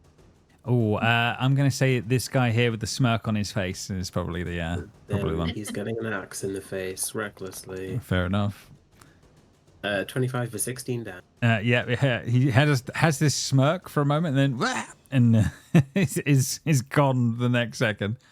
I think his head rolls off with the smirk still on his face. Still on his face. Head is just there. Fair enough. And there's a giant undead wolf next to you, Rauder, as well as this is all going on. But you know roughly whose that form is. I think she takes almost like a muscle memory swing, but kind of stops herself. In the moment as you as she knows. You probably smell him before you saw him because he is rotten flesh, so he is vile to be around. Lovely. Anything else on Rauder's turn? No, that is good. Okay, no problem. We have some of our raiders on your team. They will be hurling a couple of axes up. See how that's going to play out in the moments. And abysmally is the answer. 7, 5, 10. Okay, so they are done, bringing us to Zeus's turn. Did any of the raiders, sorry, not raiders, these guys aren't raiders. Any of the crewmen up here like do anything or no? I'm playing it that they are all doing stuff, but obviously there's just not enough space to get around everyone, and some of these are below decks. But yeah, most of these people are doing stuff, but I'm gonna let you do have your thing on them for that round, if that makes sense. They were trying to move away, but it's a wishy-washy deck, so I'm happy for there to be 4 caught in what happens with your sphere, if that makes sense. Okay. I guess I'll just roll that damage really quickly then. Let's go. If they get a save, by the way. Yeah, I'll let them at least have their save on that front. Oh no. Let's see how this save is going to do. It is dex wise. Okay, so let's see how that's going to do. First one rolls an 11. Second one rolls a 18. The third one will roll a 15, and then the last one will roll a 12 on that front. Okay, so 2 of them will save, halving the damage, I'm assuming, is that on that one? And then, yes. And then the other 2 will take full damage, and they only have 11 hit points to their name, so 2 of these guys are dead instantly as that's going on. And then as all manner of screaming on the deck of this ship is going on as people are burning, and there's death on around all the corners. Great. So then I will use my bonus action to move that thing to here. Okay. I don't know how to move the template. That's if you can okay. do that I for can me. definitely solve that for you and bring the. And as it hits, we'll say this guy. That gentleman has to make a dex save because I'm ramming him with the sphere. Okay, let's give that a go. And another save incoming, and in this case they will roll an 11. Okay, I will re-roll the damage because I'm an honest person. They will take 5 fire damage. Okay. And now at the start of the 3 of their turns, they will take fire damage and have to make dex saves. And then as for my actual turn, this gentleman here has been damaged, yes? He has indeed, yes. Okay, then I will, you see Zisa hold the crystal in one hand, and she just flicks it with her middle finger, and a tattoo on her middle finger becomes pretty visible. And Toll the Dead. Toll of the Dead. Okay, so he's going to have to make a save here. Let's see how it's going to be. A wisdom save in this case. I will target them next time. Sorry. That's okay. Not a problem. Wisdom save incoming, and in this case, he's going to roll a good old big 3. Okay. So he will be taking 6 necrotic damage. Okay. It's not enough to kill him in the moment, but he's looking pretty weakened and beaten up by him. Okay, and I'm going to argue that because of my sight line, I could actually see that dude from being prone, so I'm just going to stay where I'm at. Okay, fair enough. No problem. Okay, we have got that done. And with that, Frida, round to you. Yeah, I'm going to attack the one that did 9 damage to me. Okay. That's really rude. No problem. That's really rude. Disgusting behavior. It is rude. How dare they? 21 just for came up 13. aboard their ship without He is no longer a threat. I don't know if that was the guy that had my hunter's mark on. If it was, then I just move it to the next guy. Yeah, no problem. Anything else on your turn, or staying put?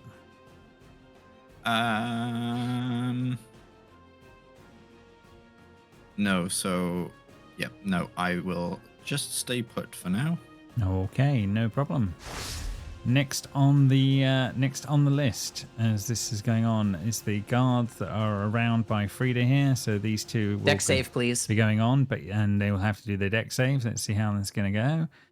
Right, incoming and dex save 1 and dex save 2 incoming. And first one got a 16, and the second one rolled a 6 on that one. Okay, so then the first one takes 4, the second one takes 8. Okay, so the first one will take 4, and the second one will take 8. So He is. It's not changing his token out, but that is dead. So he's on 0 hit points. So that one is gone. The other one is on his last legs.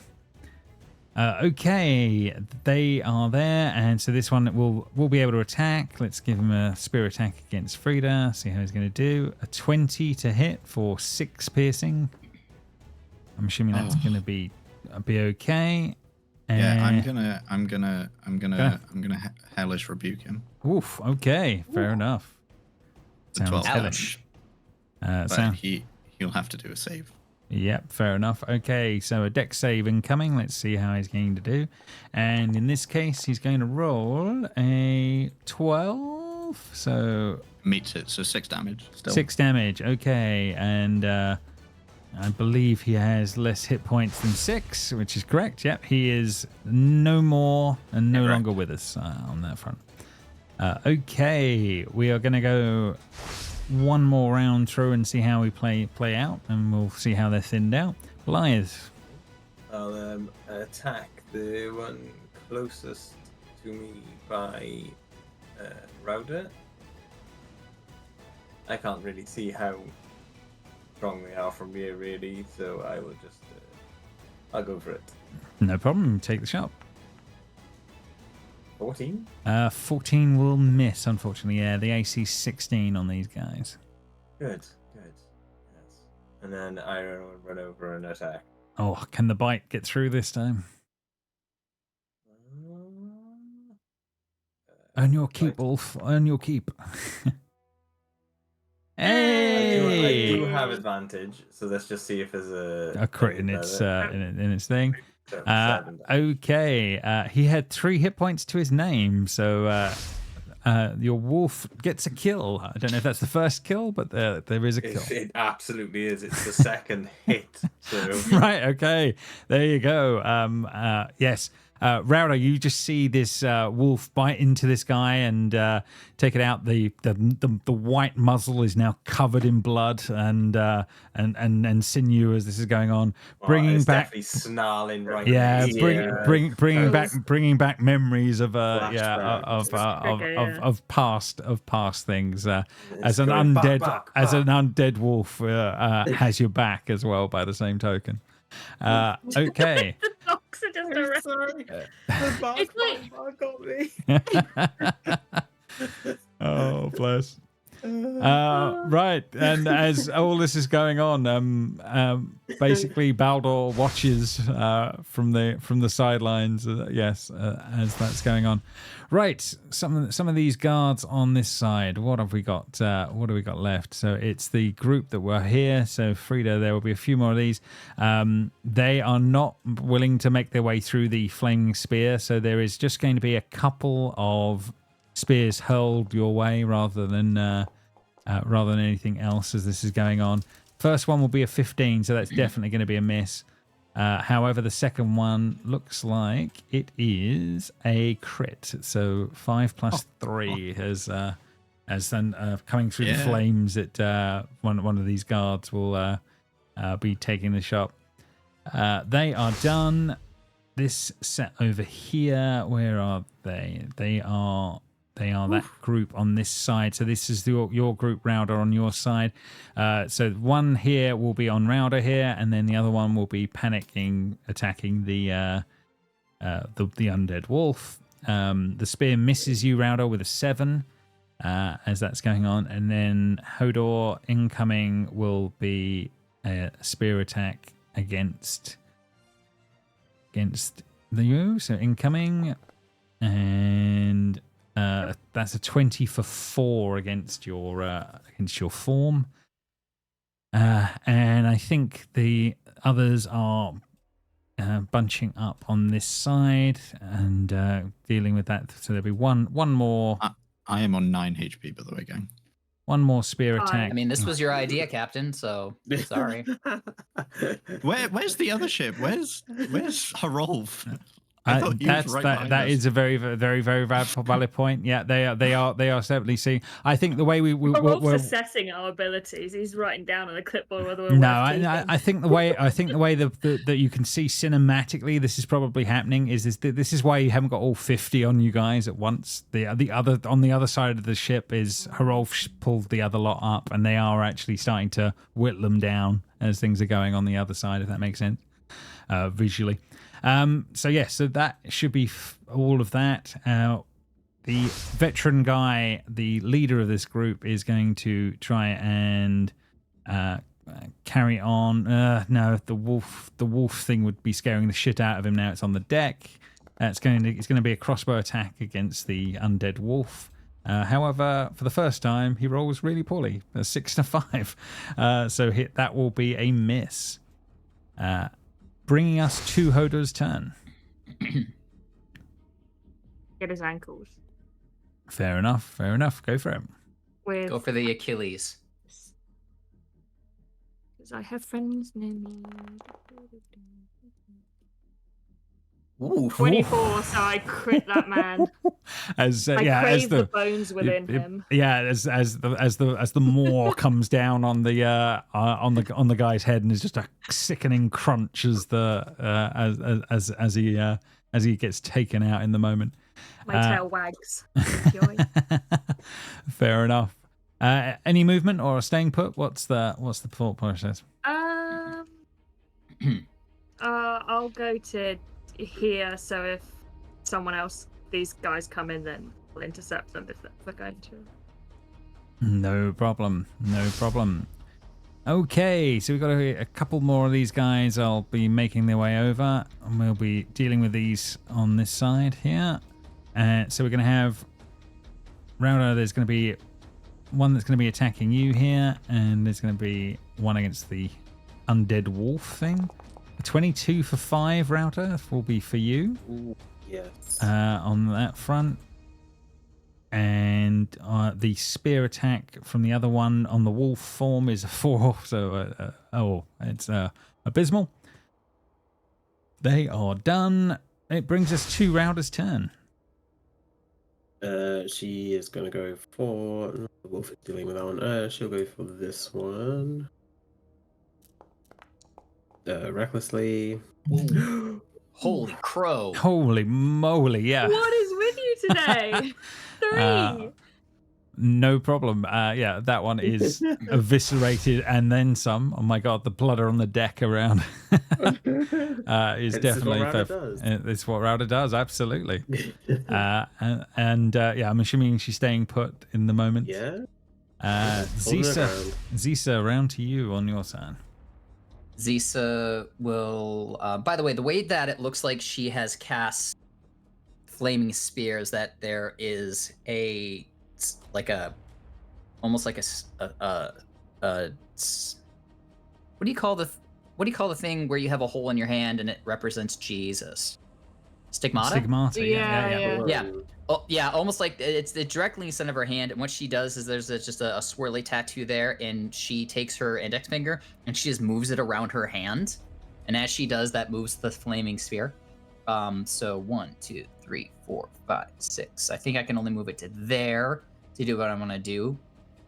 So I'm gonna ram it into this person, and it's gonna end up here. So if you can move it for me, James. So can you point out where right here. Oh, okay. Yep, I see where you're going. Yep. So you move it up to there. So I need a dex save from that person. No problem. Incoming. Let's see how he's going to do. Dex saving throw incoming, and in this case he gets a 10. So he's going to very bad day. 11 so fire. 11 fire. He's burning and dying instantly. He has 11 hit points to his name, so he is gone. And then, because of my line of sight, I believe I can hopefully see this person next to our undead wolf, and I will be tolling the dead of them. Okay. Oh wait, have they been damaged? Which one? The one next to Next to the wolf. Hoder's wolf. They have not been damaged. No. Oh, then instead I'm gonna firebolt. Okay, no problem. But I will stand up to do that, so I'm not prone.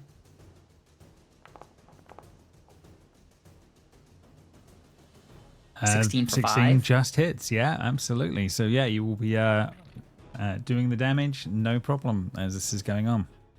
And I'll use half my movement because I'm standing up, and then I will move to here, and I will again drop prone. Okay, no problem. And then Frida, around to you. Finally freed of the group around you. Yep. She's not going to heal herself. She's just going to keep going, but she is going to tactically put her sword away and reach for a battle axe and shield. Just gives her a little bit more AC. Okay. And I'll go towards these guys. You guys got them. And attack with the battle axe. Oh no. 15 will miss, unfortunately, on that one. I'll move the hunter's mark to this guy, though. Okay. With my bonus action, so I just swing and miss. Oh, swapping these weapons is too difficult for me. Fair enough. Okay, so at the bottom of the turn order here, we're going to adjust things around a little bit. So cinematically, as this is all going on, I'm going to say that this lot are involved with Hrolf's group, etc., so that we can understand a little bit more about what's left of the battle that's actually going on at your end, if that makes sense. So these ones are dealing with Hrolf stuff. Some are dying, some are going. But that is happening. And then I'm going to just delete out the combatants that are there at the moment and just bring in the ones that are directly dealing with you guys, if that makes sense. So 1 second, let's do that now. And then we'll probably go the last of the rounds until these guys are out of the thing. Right, so those ones will be in, and this group will be in, and this one will be in. Okay, and I'll re-roll them in.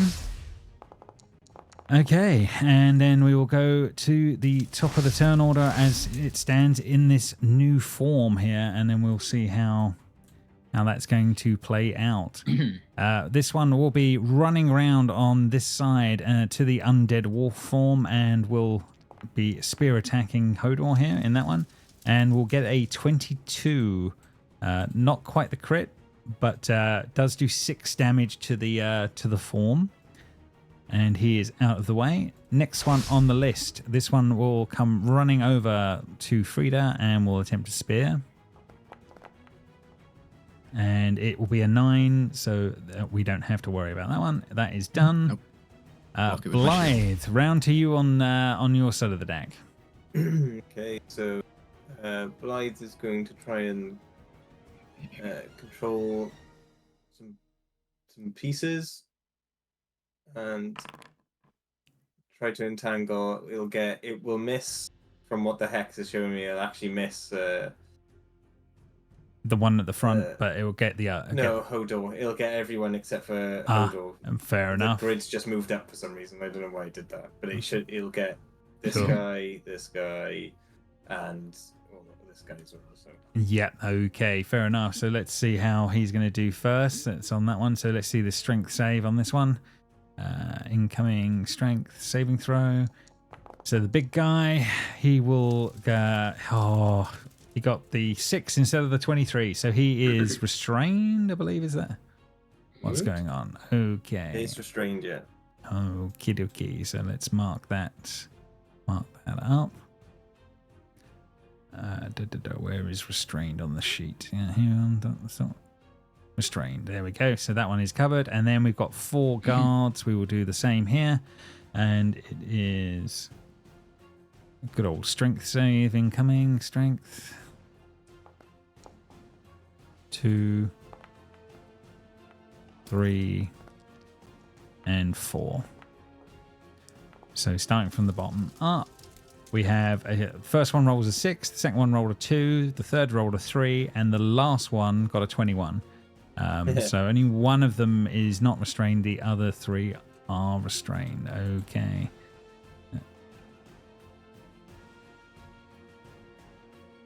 One there. And one there. Okay, so they are all done. Anything else on Blythe's dam? Yeah, get Iron to attack the guy between himself And Rowder. Okay. Oh, yeah, I need to select Iron's token first. Hang on, there we go. Hey. That will do it. Oh, good all round. Okay, 6 damage, no problem. As as she does more incoming bite damage, no problem. She's just gonna cozy up to Rowder. Very awkward cozy. Fair Not enough. from your end. He's right. No worries. Baldor will be doing nothing at the moment on that one. This guy is going to be obviously restrained and staying put. His speed 0, so he can't even get up. So he will have to just take a pot shot from the ground, probably at the undead. No, it would probably be because he would have seen you do the entangle, Blythe. So I think he would be thinking that you would be the target for that. So incoming, he will be taking the shot at that one. And I'm assuming a 12 is going to be a no-show, so he will be missing. Next on the list, this guard, he cannot move, so he is going to have to try and use his spear on that one and see how he's going to go to do. It's going to have to be a bit of a lob and see what. And it's coming in at Hodor's undead form, and it's 6, so that's nothing to worry about here. Okay, done. Next on the list is Hodor. There's some neatly tied down ankles for me to eat. There absolutely are restrained ankles, literally right there. A delectable delicacy. Cool, and then also pack tactics, so just everything's great for me. No problem. So 20 for 5 definitely works out. Nom nom nom nom. Nomming, all the nommings, all good. Okie dokie. Anything else? Staying put or all good? Yeah, there's multiple legs to chew. So that's okay. Cool. That one is done. Okay, this one on this side is Frida. Frida move. Frida, incoming spear attack. Let's see how it's going to do. Frida move. Frida move. Frida move to Frida. Oh my god! And he managed to literally he crit. So a 23 for 4 plus 7. James, can you not? You've crit me like 3 times. I times. know. I don't roll like this. This isn't me. 11. Okay, so yeah, as the spear comes into Frida's stomach, her head goes down, and you see a radiant glow as she does use relentless endurance to go back to 1 HP. But even as she does that, she will swing upwards using a new feature of hers. Oh, okay. Orcish Fury, and she'll swing upwards as she nearly dies. Final uppercut. Fuck. Jesus. But woozy on her cool, legs. Would cool. Woozy on the legs, but goes for her. Okay, that is officially done. Next on the list is this one. He is kind of out of range on that one. I think this one has used spears, so I'm going to say he is out of some luck this time. He can use his strength to try and break free of the restraint. Is that correct? Am I right on that one for entangle? Yeah, I think so. Yeah. I'm going to do that just to make sure I'm on the right line to see how it's going to do. Oh, it was the 8 instead of the 21. So that one is no better off. Rowder, round to you. I am going to push past this guy. Take the opportunity attack should he wish to hit me. I think he does want to try. Let's see how he's going to do. And he rolls a very unrespectable 6. Terrible. Disappointing. Yes, absolutely. And then I will attack this one. Recklessly. 19 for 18. And you eviscerate him. 100%. I will step on his corpse. Sounds good. And that's my turn. No problem. Next one. This one will come running into you, Rowder, and will attempt the oldie spear attack. See how it's going to do for a 13, which is going to miss. Will miss. And then, Oh, was that advantage? Sorry. that was the high of the two. So yeah, that's okay. Zisa, round to you. Zisa will move her flaming spear to this spot here, ramming it into this gentleman here. Okay. So they will have to make a dex save. Incoming save. Let's have a look. They'll have disadvantage on because they're restrained. Oh, very nice. Disadvantage on this roll gets this guy a big whole 8. So he will take 7 fire damage. Very nice. And then Barely alive. let's see. How far away? Yeah. I will toll the dead, the big guy that's been taking pot shots at Blythe. Oh, okay, fair enough. So it's a wisdom save, is it? I can't remember. Oh.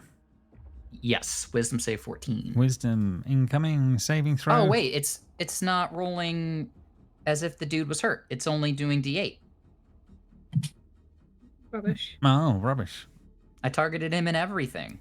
Weird. Okay. Well, obviously, what do we need to add? Or re-roll if as you need on that front. Yeah, I'll his just wisdom re-roll, I save. It's worthwhile. He literally got a 2. So. Okay, so let's see. Watch me roll below an 8. Oh, never mind. Max damage. Max damage. Okay. So 12 plus anything, or is it just 12? Just 12. It's just 12. Okay. On that one. This guy went from looking pretty reasonable to looking real rough. Yes, he may have clocked Again, that. Zisa just flicks the crystal, and Blythe is Blythe in the crow's nest or down here with me? He's technically Crow's up in the nest. crow's nest. Yeah. Okay, so never mind. Then we'll say Frania doesn't hear anything when I flick it, and it's a little off-settling. It's a little off-putting. I apologize. We have Sadi, we have little Guy- goober guy. Yeah, and we also have Eggle doing the able to Extra do damage. the extra We radiant have Okay. damage if you want. Which means I can use none of those. But hey, melee people, start using smite from her, okay? It's 2d12 radiant. It'll help. I don't need it. They don't feel the need right now. Well, we have 2 bitey wolves that are doing what, 1d6? That's true. The wolves can. I murdered a man with a chomp. How dare you? I'm just saying, I would love to use any of these extra actions, but I cannot in this fight. Fair, I can't even fair. hit anything, so. Oh, Freeze's on death door. So that'll be it for me, but when these gentlemen go, they will each have to make dex saves for being next to my no problem. ball. Next one on the thing. So this is one of those guys, I believe. Make a dex save, sir. Okay, incoming dex saving throw, and in this case, he will roll a 16 this time. At disadvantage? Well, yeah, that is the disadvantage. Yeah, here you go. So Holy yeah, crow. yeah, he Good did for them. well. He definitely did well. Yeah. Well, then they will take 4 damage. 4 damage on that one, on that front. He will burn to death because he had 2 hit points left to his name. So yeah, he is a goner. Burned to death because he deserved it. He was ready to go. So that one is done. And next one, this one is over here by Frida and by Rowder as this is going on. He's been desperately trying to get rid of Frida, but I'm gonna say on a 1 and a 2 he will go for Go for it. Frida, and a 3 and a 4 it will be Rowder. And in this case, it rolls a 1, so it's coming Frida's way. Spear tried. incoming. I really tried. On that front, and it is in this case a 22 for 2. Oh. Yeah. Oh, but Sadi comes to heal me. So On that doesn't happen. someone else's turn. Yeah, on my turn, which is next. Well, you don't. Can you use a crew action if you're unconscious? Yeah, I think you can. I think I'm going to say you I think can. Joe deserves it. I think Joe. No, I'm fine with it. It's fine. So on your turn, Frida. So her crew action I think is actually in the on your sheet somewhere, I believe, under abilities or something like that. She should be in there somewhere, I think. Under actions, crew actions, no. Under features, oh, maybe I'm misremembering. Or is it under your inventory? Okay, no, let me grab it for you now and drag it to your sheet. So 1 second. So that is under the item section here, and then companion actions, and then CD. I should be able to drag it onto your sheet. And then where is that? Where is that living? Right, yes. So you should have, if you close and open your sheet, you should now have a crew action under the actions tab that will be Sadi's stabilize. You can roll that and see if she makes the medicine check. She needs to make them. She has to make the medicine check to pull it off. But cinematically, This is her first time doing this, right? it's the first time to Frida, I think, on that front. On that one. Oh, okay. So yeah, I will roll the medicine check for her on that one. So let's see how this is going to do. She rolls a D on that one. Well, you're very, very lucky because she got a 9, but she has some sort of a plus to it. I'll have to double check what it is. So yeah, she will be giving you 3 hit points cinematically as the little girl running on the deck. Yeah, you feel like wake up and then yeah, you suddenly feel healing and you come around in the moment. Balder, I thought you were watching the girl. Why is she on the ship? And he sort of looks around like, what now? Oh, shit. As that's going on. But yeah, so I would say the crew action's at the end of your turn, but apologies. But yes, that is definitely done. It's fine. I have 2 inspiration now for dying twice. Fair enough. This one is in a struggle for its life with the dog, so I think it's got to at least take a pot shot at the dog. Yeah. And that will be a 22 for 4, so she will take a bit of that.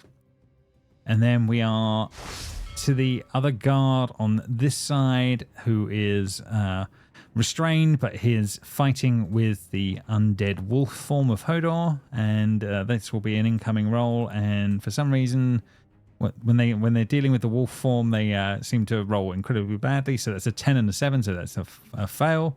They're reluctant to touch. Yeah, in any capacity. it's just a bit too much as this is all going on. Sweet, here we go. Yeah, fair enough. Yeah, another spear attack incoming, and Frida, in this case, it will be an 18. No, I got my shield out. Oh, so as you're healed, and then as you block the incoming spear coming back around in the moment. Well, it would have been an advantage actually because I'm prone, but it still doesn't hit. Yeah, no, fair enough. That's very valid. That is done.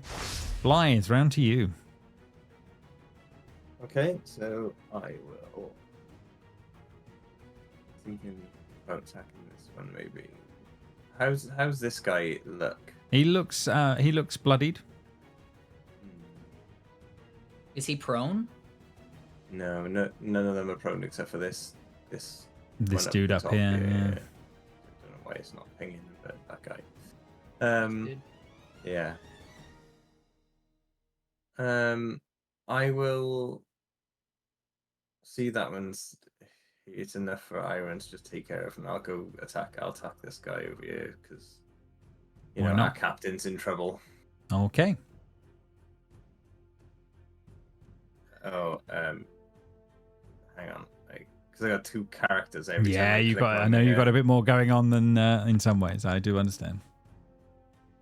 20 for 7 damage. 20 for 7, and he has less than.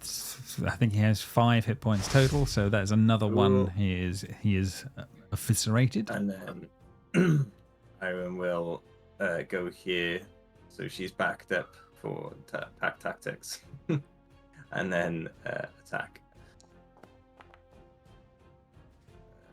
with advantage. There we are. 18 for 4 damage. 18 for 4. Okay, yeah, and adding more damage to that guy, but he is still on his feet at the moment. Okay, and that is everything I can do. Okay. Bringing Baldor out of his revelry, he will be diving, jumping and diving onto the ship, trying to get to sort out the kid rather than anything else in the moment. Collecting child. The veteran, he will, I think, will definitely be still taking pot shots here. I think lately he's not been under any attacks from anything else, so I think the undead form of the wolf is probably the most important right now. There's a 16 hit this time, Hodor, for your wolf form, I'm assuming. Yes. It does hit, yes. For 9 piercing. Okay. As that one is done. And the next one is a guard next to your flaming sphere, Ziza. Dex save, please. Okay, incoming Dex saving throw, and this time it is a 13. That is a fail for That is 11 fire damage. Okay, and he, considering they have 11 hit points, he is burned to a cinder. Yeah, this flaming spear is pretty neat. It's good on a wooden ship as well. Yeah, it's very nice. That's all going on. Anything else? Yeah, you've got that's your bonus done, but yeah, you've That was his turn. That was on his turn still. Sorry, apologies. Yeah, I'm losing the plot there for a moment. So he dies before he does anything more, bringing us to Hoda's turn. Revenge is required, and because the wolf has come near me, I can use pack tactics again. Yeah, fair enough. Nice. 20 for 6. 20 for 6. Okay, fair enough. This guy is looking dead. Apparently, he had exactly 6. So okay, so there we go. So that is all sorted. You are free to move. I think you've nothing around you right now. If you want to move, I'll probably get close to Frida here, and as I'm running, I start to turn back myself. I'm gonna drop wild shape because Frida's gonna need healing. Okay, no problem. Yeah, I'll drop your form there as you change shape. No problem. And with that done, next on the turn order, it's another one by the flaming sphere, Ziza. Dex save, please. Okay, incoming dex save.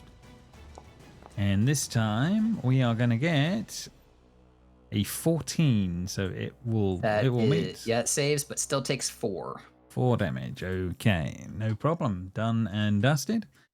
Right. So yeah, he is on that. He is going to he's going to have to try and break out to try and save his own life. So let's just try an ability check to see if he can get out of the entangle. He rolls a 5, so he is not going nowhere, and he's just in fear of burning to death as all of that's going on. Bringing us to Rounders. Is entangle flammable like web is? Well, I think it's vegetation. It's made of vegetation. So. Yeah, so there might well be a bit of that going on. There's a lot of it though as well, by the same tokens, around this guy. So it might be burning off. Also, that guy isn't entangled. Oh, he's not. I apologize. I thought he was. No, it was this. It was the 3 down the bottom. It was the 3 at the guy. bottom. Oh, okay. Yeah. All right. Okay. You don't have to attack with him or anything. No. If he's free, he will definitely try. Let's move him out on that one. Hodor, as you turn back into your form, then you see this guy run round past the flaming sphere and just tries to attempt to stab you from because he's just seen you turn from a ghost into a ghost wolf into a human form. So 17 to hit for 5 piercing as you change form. That does. Okay. Even in Frida's dying state, she will try and Trying Get rid to of as much damage as possible to Hodor. Just hits it with an axe. blocking as it's coming down towards it. blocking something. So only 2 get through instead of the 3. Instead of the 5, sorry. So okay, cool. That is all done, and sorry. Then it is now Rowder's turn. Sorry, yes. I will attack this one recklessly. Okay. Ooh, 16. 16 is their AC, so you will definitely good. hit, and 11 is their actual health level. So another one will bite the dust. Another one hit kill. Wonderful. There are lots of one hit kills against these I will guys. then move into that space just to try and get in front of them. Sure, no problem. Frida. No worries. Next one is the guard next to you, and he will attempt to hit you as you move into space. 2 double 10s, boo. So that one is done. Zisa, round to you again. Bonus action, I will slam my flaming spear into the veteran. Oof. Okay, fair enough. Are they prone right now? He is been hiding and keeping prone, yeah, because of the he's been Oh. restrained and stuck prone. How unfortunate. Please make that deck save at disadvantage. Incoming deck save at disadvantage. Ugh, there we go. Horrible times for this guy. And he gets an 8. Oof. Well, what a coincidence. He gets 8 fire damage. There you go. So okay. He takes the damage and is looking terrible. And then he hears a dolorous bell in his ears as I also toll the dead. But again, it only rolls the d8. I don't know why. Sorry. Anyway, 14 dex. Not dex, 14 wisdom. Wisdom saving throw incoming, and a wisdom on this guy in this case. A 7. So yeah, you can re-roll the damage as you need and work out what the actual number is. Oh, man. There we go. So Zisa will get the kill on the veteran captain of the ship, burning him in at the edge of his own ship as he is gone. And she will actually get up from prone, and she will make her way to there. Wait, no, hang on. I'm measuring. She will make her way to there as she prepares to board the ship. Okay, no problem. Next on the list, after many dead, Frida, you're up. Yeah, I'll move to here. Rowder's got that one. I'm going to use Eggel's thing. I'm also going to use an inspiration die to roll at advantage. Wow, okay, yep, fair enough. So I do a lot more, I guess. Go for it. Oh my god. Oh! I am. Do you know what? Do you double her die too? Yeah, sure. Nice. So I'm gonna do. I think it's. How much damage is that?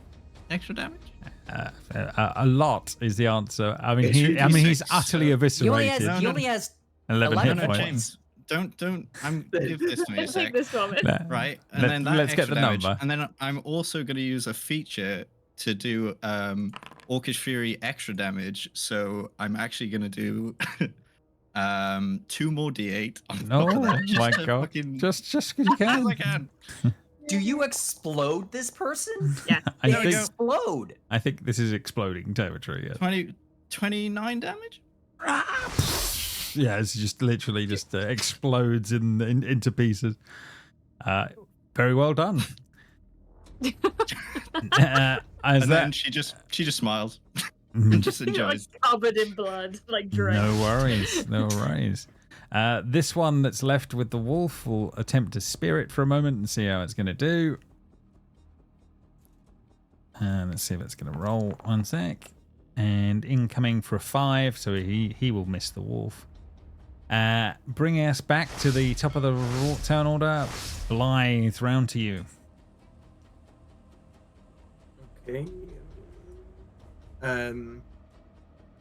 I'll first attack with Irwin just to get that out of the way.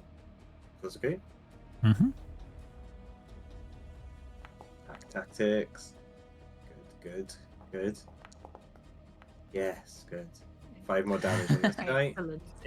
Killing him as he had like 3 hit points. So another Good. kill to the wolf. And then Blythe will do his little sniper roll to try and attack that guy. But I also have to choose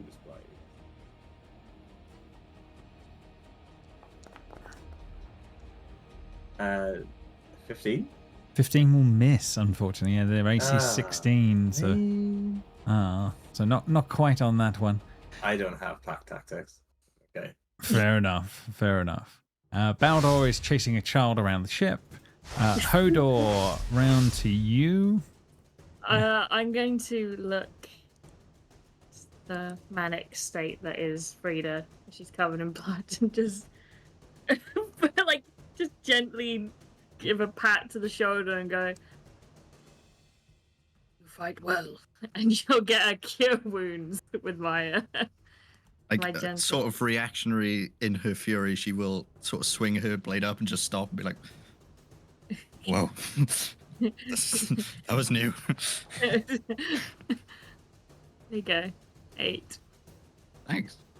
Okay, and then can Raudor bring this round and finish the last of these off and end the combat? No. Okay, it's not Raudor's turn to finish it. Okay, the guard will get a return attack as this is going on with a wonderful 7. So that's abysmal. Zisa, then it looks like it might end up falling your way. So Zisa's gonna climb up on the ship. Mhm. How tall is the ship compared to ours? How much of it? I've made finger waved it that you can hand waved it. Sorry, that you can make it up in one turn, so you can be on the edge of the deck in one round. So I can get to there. Yeah, absolutely. Oh, I really wanted to get to that dude. Oh well. She'll dismiss the flaming sphere. Doesn't seem really pertinent right now. Okay. And she will just firebolt this person. Ooh, okay, fair enough. So as the fire will make its way in, he had 4 hit points left to his name, Zisa. So the final blow of the battle will be Zisa's as ending the combat as this is all going on. Okay, right. We can come out as we will cinematically watch that Hrolf's group will be finishing off some of the ones at the far end of the ship. You see the other little ship has been overpowered, and the larger blue vessel of the War clan starts to make its way over, and a few moments later, the Gull and a few of his men begin to be boarding as well, and they will see how everything is played out, and he will basically start shouting out on that one, "To the victors, the spoils go!" And he's sort of like, "Yeah!" to his men and all of that, and everyone's sort of yelling over the top as this is all going on, as you guys are heavier breathing. Some of them look like they've certainly had not the most pleasant of things. They have obviously had to take these guys on, but they are very well practiced at what they do. The Gull looks very pleased with how things are playing out as he sort of strolls up on the boat and said, "You fight well. Well done." As he sort of all looks at you all.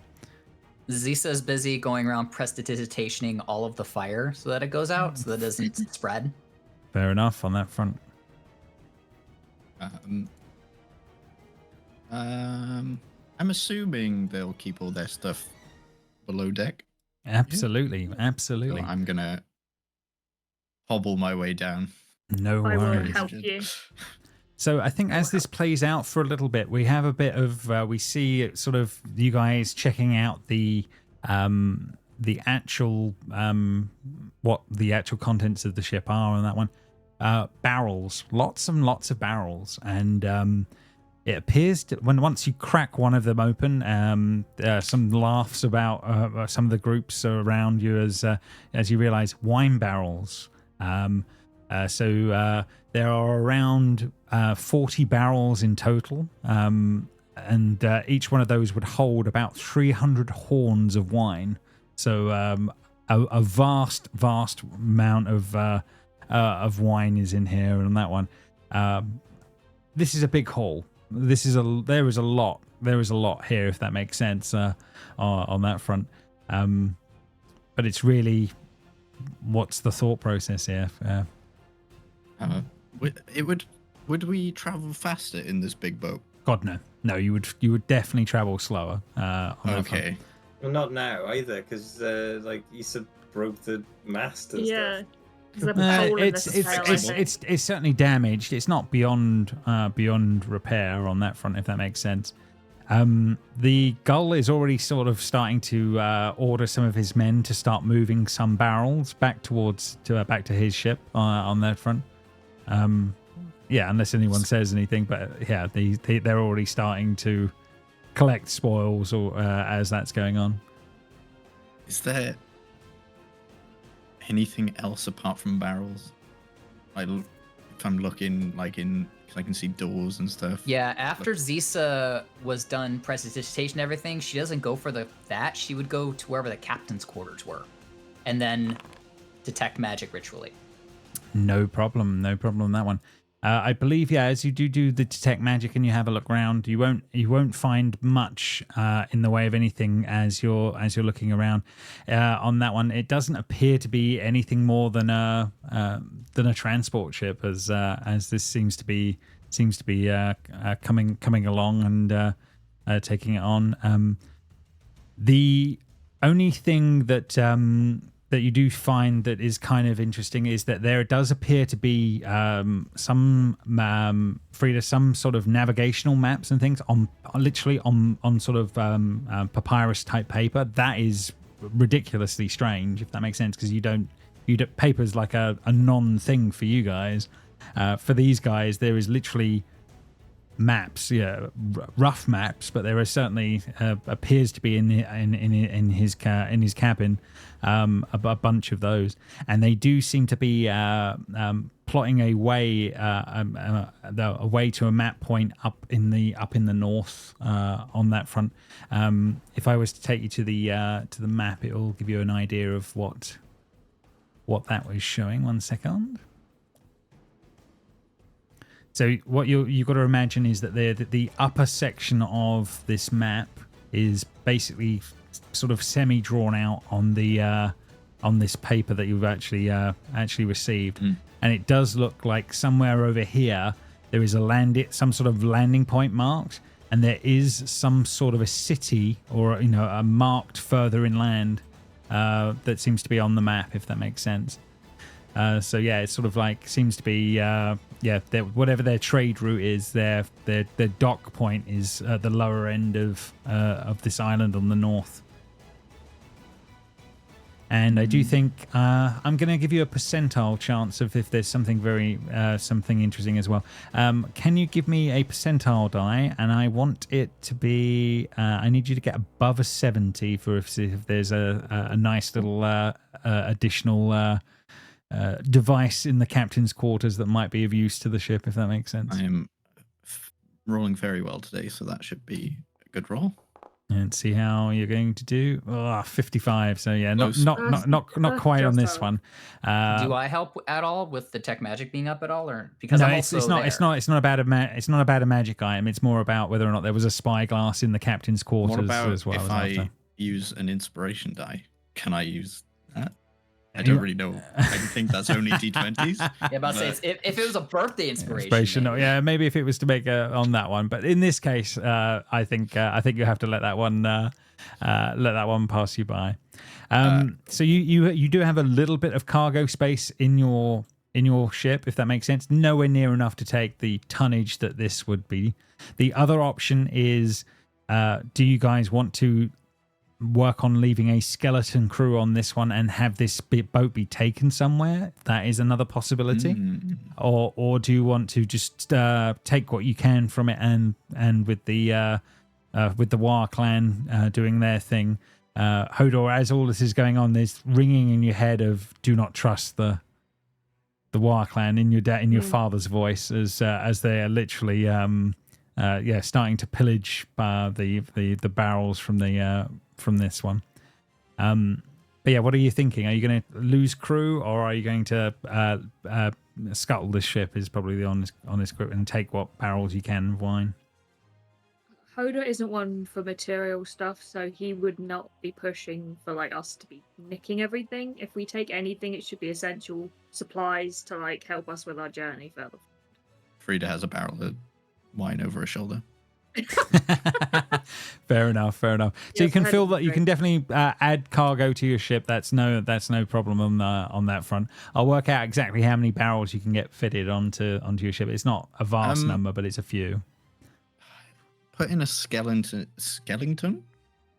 crew onto this might be a bad idea, right? Because we don't have a Volve banner to protect them. We only have a clan banner, so well, even a clan banner on a Bendor ship probably wouldn't be enough, if that makes sense. That's what so I'm thinking. It's one of those ones of do you gamble that it might pay off in later in the adventure is the question on that one, and I'll there will basically be some roles that went on in the background that you wouldn't know about, if that makes sense, for a while. I say we fill up our boat and Hrolf's boat with what we can, and then I would ask Caesar to light all the alcohol on fire and burn the entire ship down. Yeah, so all three of your ships can take as much cargo on board as you can. That's certainly. If Hrolf says so. Yeah, he's absolutely fine with that. That won't be a problem. So I think it sounds like this will play out as that. Then you guys will fill up your slightly smaller ships with as much cargo as you can. But there's two of your ships, and then the larger War clan is filled with possibly more wine from its point of view. And after a period, Zisa, I imagine you are asked to set the ship aflame. And how does she go about it? Does she pull the sphere out and start running up and down the ship? How does that play out? Do you now think? that it's not a question of timing or anything like that, just firebolt just in strategic locations. So. Yeah, just literally blasting until the sails burn and things disappear as you guys leave the smoking wreck of this ship behind you as you guys will move further on and going towards the north. Rauda sheds a single tear watching all that wine burn. Yeah. You've got the consolation that there's a fair few horns on board your ship now worth of wine, but that is a lot of cargo that has to be let go as time goes on. Okay, so going back to the map then, guys. Time will play out as you guys will move further and further north over the coming days as this is all happening. I'd give the maps to the cartographer, the group. Remember? Excellent. Yes, Loki, I think it was. No, that's the Song of Wrath. No, it was Ralden. Ralden, yes. Ralden. So Ralden will take control of some of that. He's actually why I rolled in the ship encounter was because it was on the possible list. So he's already paying off a little bit, which is quite nice on that front. So yes, but over the next few days, you guys will be heading further and further north, passing past the island of the volcano. Is there anything anyone is up to on these coming days before land is sighted for you? For you guys in the time coming up, so you're gonna have another about 3 days travel in total. So, is there anything going on in that time? Yeah, at one point. Oh, sorry, go ahead, Jamie. I just said nothing specific. This one. Okay. At one point, Zisa will hold up a couple of fingers and gesture to Hoder to come over to the body of the wizard. I will scurry to the body of the wizard. How do you use your magic?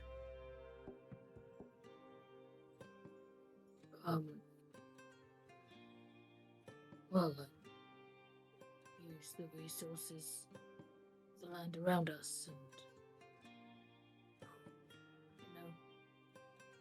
So you take the essence and power of the natural world and shape it to your will. that is how druids work. Yes. Do you know how I cast my magic? Words, right? A wizard needs to be able to access spells. My ilk tattoo those spells on our bodies. It's a form of memory of the skin, you could say. And when we need to access those skills every day, we decide what tattoos should be available to us to employ. And I point to the body of the wizard, and I point to a scrawling on it, and I say, do you know the purpose of this tattoo? Can I Arcana check it to see if I can work anything out, or is there not a hope in hell? You can make Experiment. an Arcana. What are we getting at here, Conrad? With this? It's the Yeah. spell that I can't cast. Ah,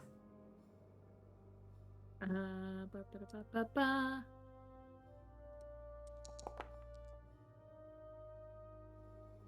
20? okay. I'm going to say that. Yeah, Zisa, she does recognize. He does recognize whatever that is. So yeah. So if you have you got the last one on that list? So what it actually is? If that Well, it's makes not sense. the last. It's not the last one. There are two higher level spells that I can't scribe yet. But the one I'm pointing out to you, Hoder, you would know as a druid spell called Fairy Fire. Oh, yeah, I can do that. That's interesting because this is a spell that is unknown to me. And it's not because it is a spell that I cannot cast yet. And I'll point to two others and I'll say these two are being saved for later just for that. But this specific spell does not seem to be one that a wizard should be able to employ, and yet this man was able to. I was wondering if I could refer to your knowledge of the druidic arts and possibly combine it with my knowledge of the arcane and possibly learn a spell that I should not be able to learn for all intents and purposes. Well, I guess we can always try. I find my magic is a lot more about my understanding itself.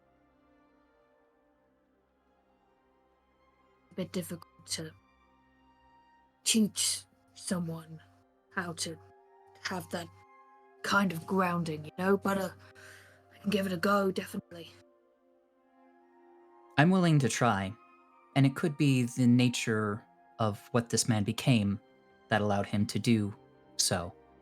It's just peculiar that a spell cast by druids should be inked on the skin of a wizard. And I thought, with you here, perhaps I could unravel this riddle. Definitely. I'm definitely willing to give that a try. We don't normally write our spells down, so I think it's a bit strange. This fellow felt the need to do so. Interesting. I think there might be a skill challenge in our future between you two that we might be working on Yeah. for next episode. I will be thinking about that. Very interesting. Thank you. I'll bear that in mind. I'm going to say that you guys start on that front. Is there anything else anyone would be thinking of before we sort of get to the end of the session where you guys will be hitting land, if that makes sense? So. Dave's welfare. make sure Dave is make sure Dave is doing well on that one. I'm assuming you're pouring Druidcraft magic into keeping him going and all the rest of it as time. As that happens, that is no problem at all. And we will have that night, Hodor. You do end up 1 second. You do end up dreaming of your father once again, as you do end up back in the firelight of your father's home, and he seems to be there, and he says, "You're back again. It feels like it's been no time at all." It's been a couple of days or so for me. We had a fight. Did pretty well. Turned into a beast and bit some guy's leg off. Grandma would be proud of that, I think, as a combination. Yes, I think she would. And how did the travels go? Not too many complications so far. Going on. Further north now. Definitely. Kind of So we took over close. a ship. You've managed to gain one of those ships. Well, we took over a ship and they kind of took all right us most of them. Wow. It was a bit scummy behavior, for being honest. We raid against the Bendor types. It is their lot in life. It is what they are. They are the fodder for that. Well, I hope your next part of your trip goes well. And it sounds like you're getting very far north, further than I travelled in my time. It's incredible, to be honest. It's the things you get to see, people you get to meet. It's quite incredible. And how does your teachings go? Are you keeping? I hope you're keeping your hand in with the plants and things. Yes, I'm actually looking after a plant myself. Keeping it on the ship, and he seems to be flourishing. Named him Dave. Wonderful. Well, if I can, I will always keep tabs and see how you're doing. I'd appreciate that. It can get lonely. I'm not the best at connecting with people. And he nods. But you are doing what you need to, and you're in the place you're supposed to be. I'm proud of you. A small tear goes down Hodor's face at the words that he longs to hear from his parents. Fair enough. As as for another night, the visage of your father will be disappearing, and over time it seems like every few nights there seems to be a visit from him so far as time sort of progresses. I think we'll be leaving on the last note here in a second of you guys finally sighting land in the next section of the adventure, as you guys will be starting to make prepping on a simple camp as you guys land on a very cold shore. The hills to the north, carpeted in thick green forest, all of it covered in snow and ice, thicker than you have seen in other places. The snows are constant now as you're going here further north. The crunching of snow beneath your boots around sounds louder than it should. In the distance, you can hear the din of thundering waterfalls like fury upstream. And there seems to be a river's mouth that seems to be emerging from the forest as you're sort of looking further on. And further deeper into the nearer the hills, there is wafts of black smoke coming up from the area up ahead that we will find out next time what is going to be going on with all of that. I think this is where we'll call it for now. The north is you are there, and we will see what adventures will entail. So well done, everyone. Well done. I'll end the stream there, and then we will call it for that one. Here Huzzah! we go. Huzzah.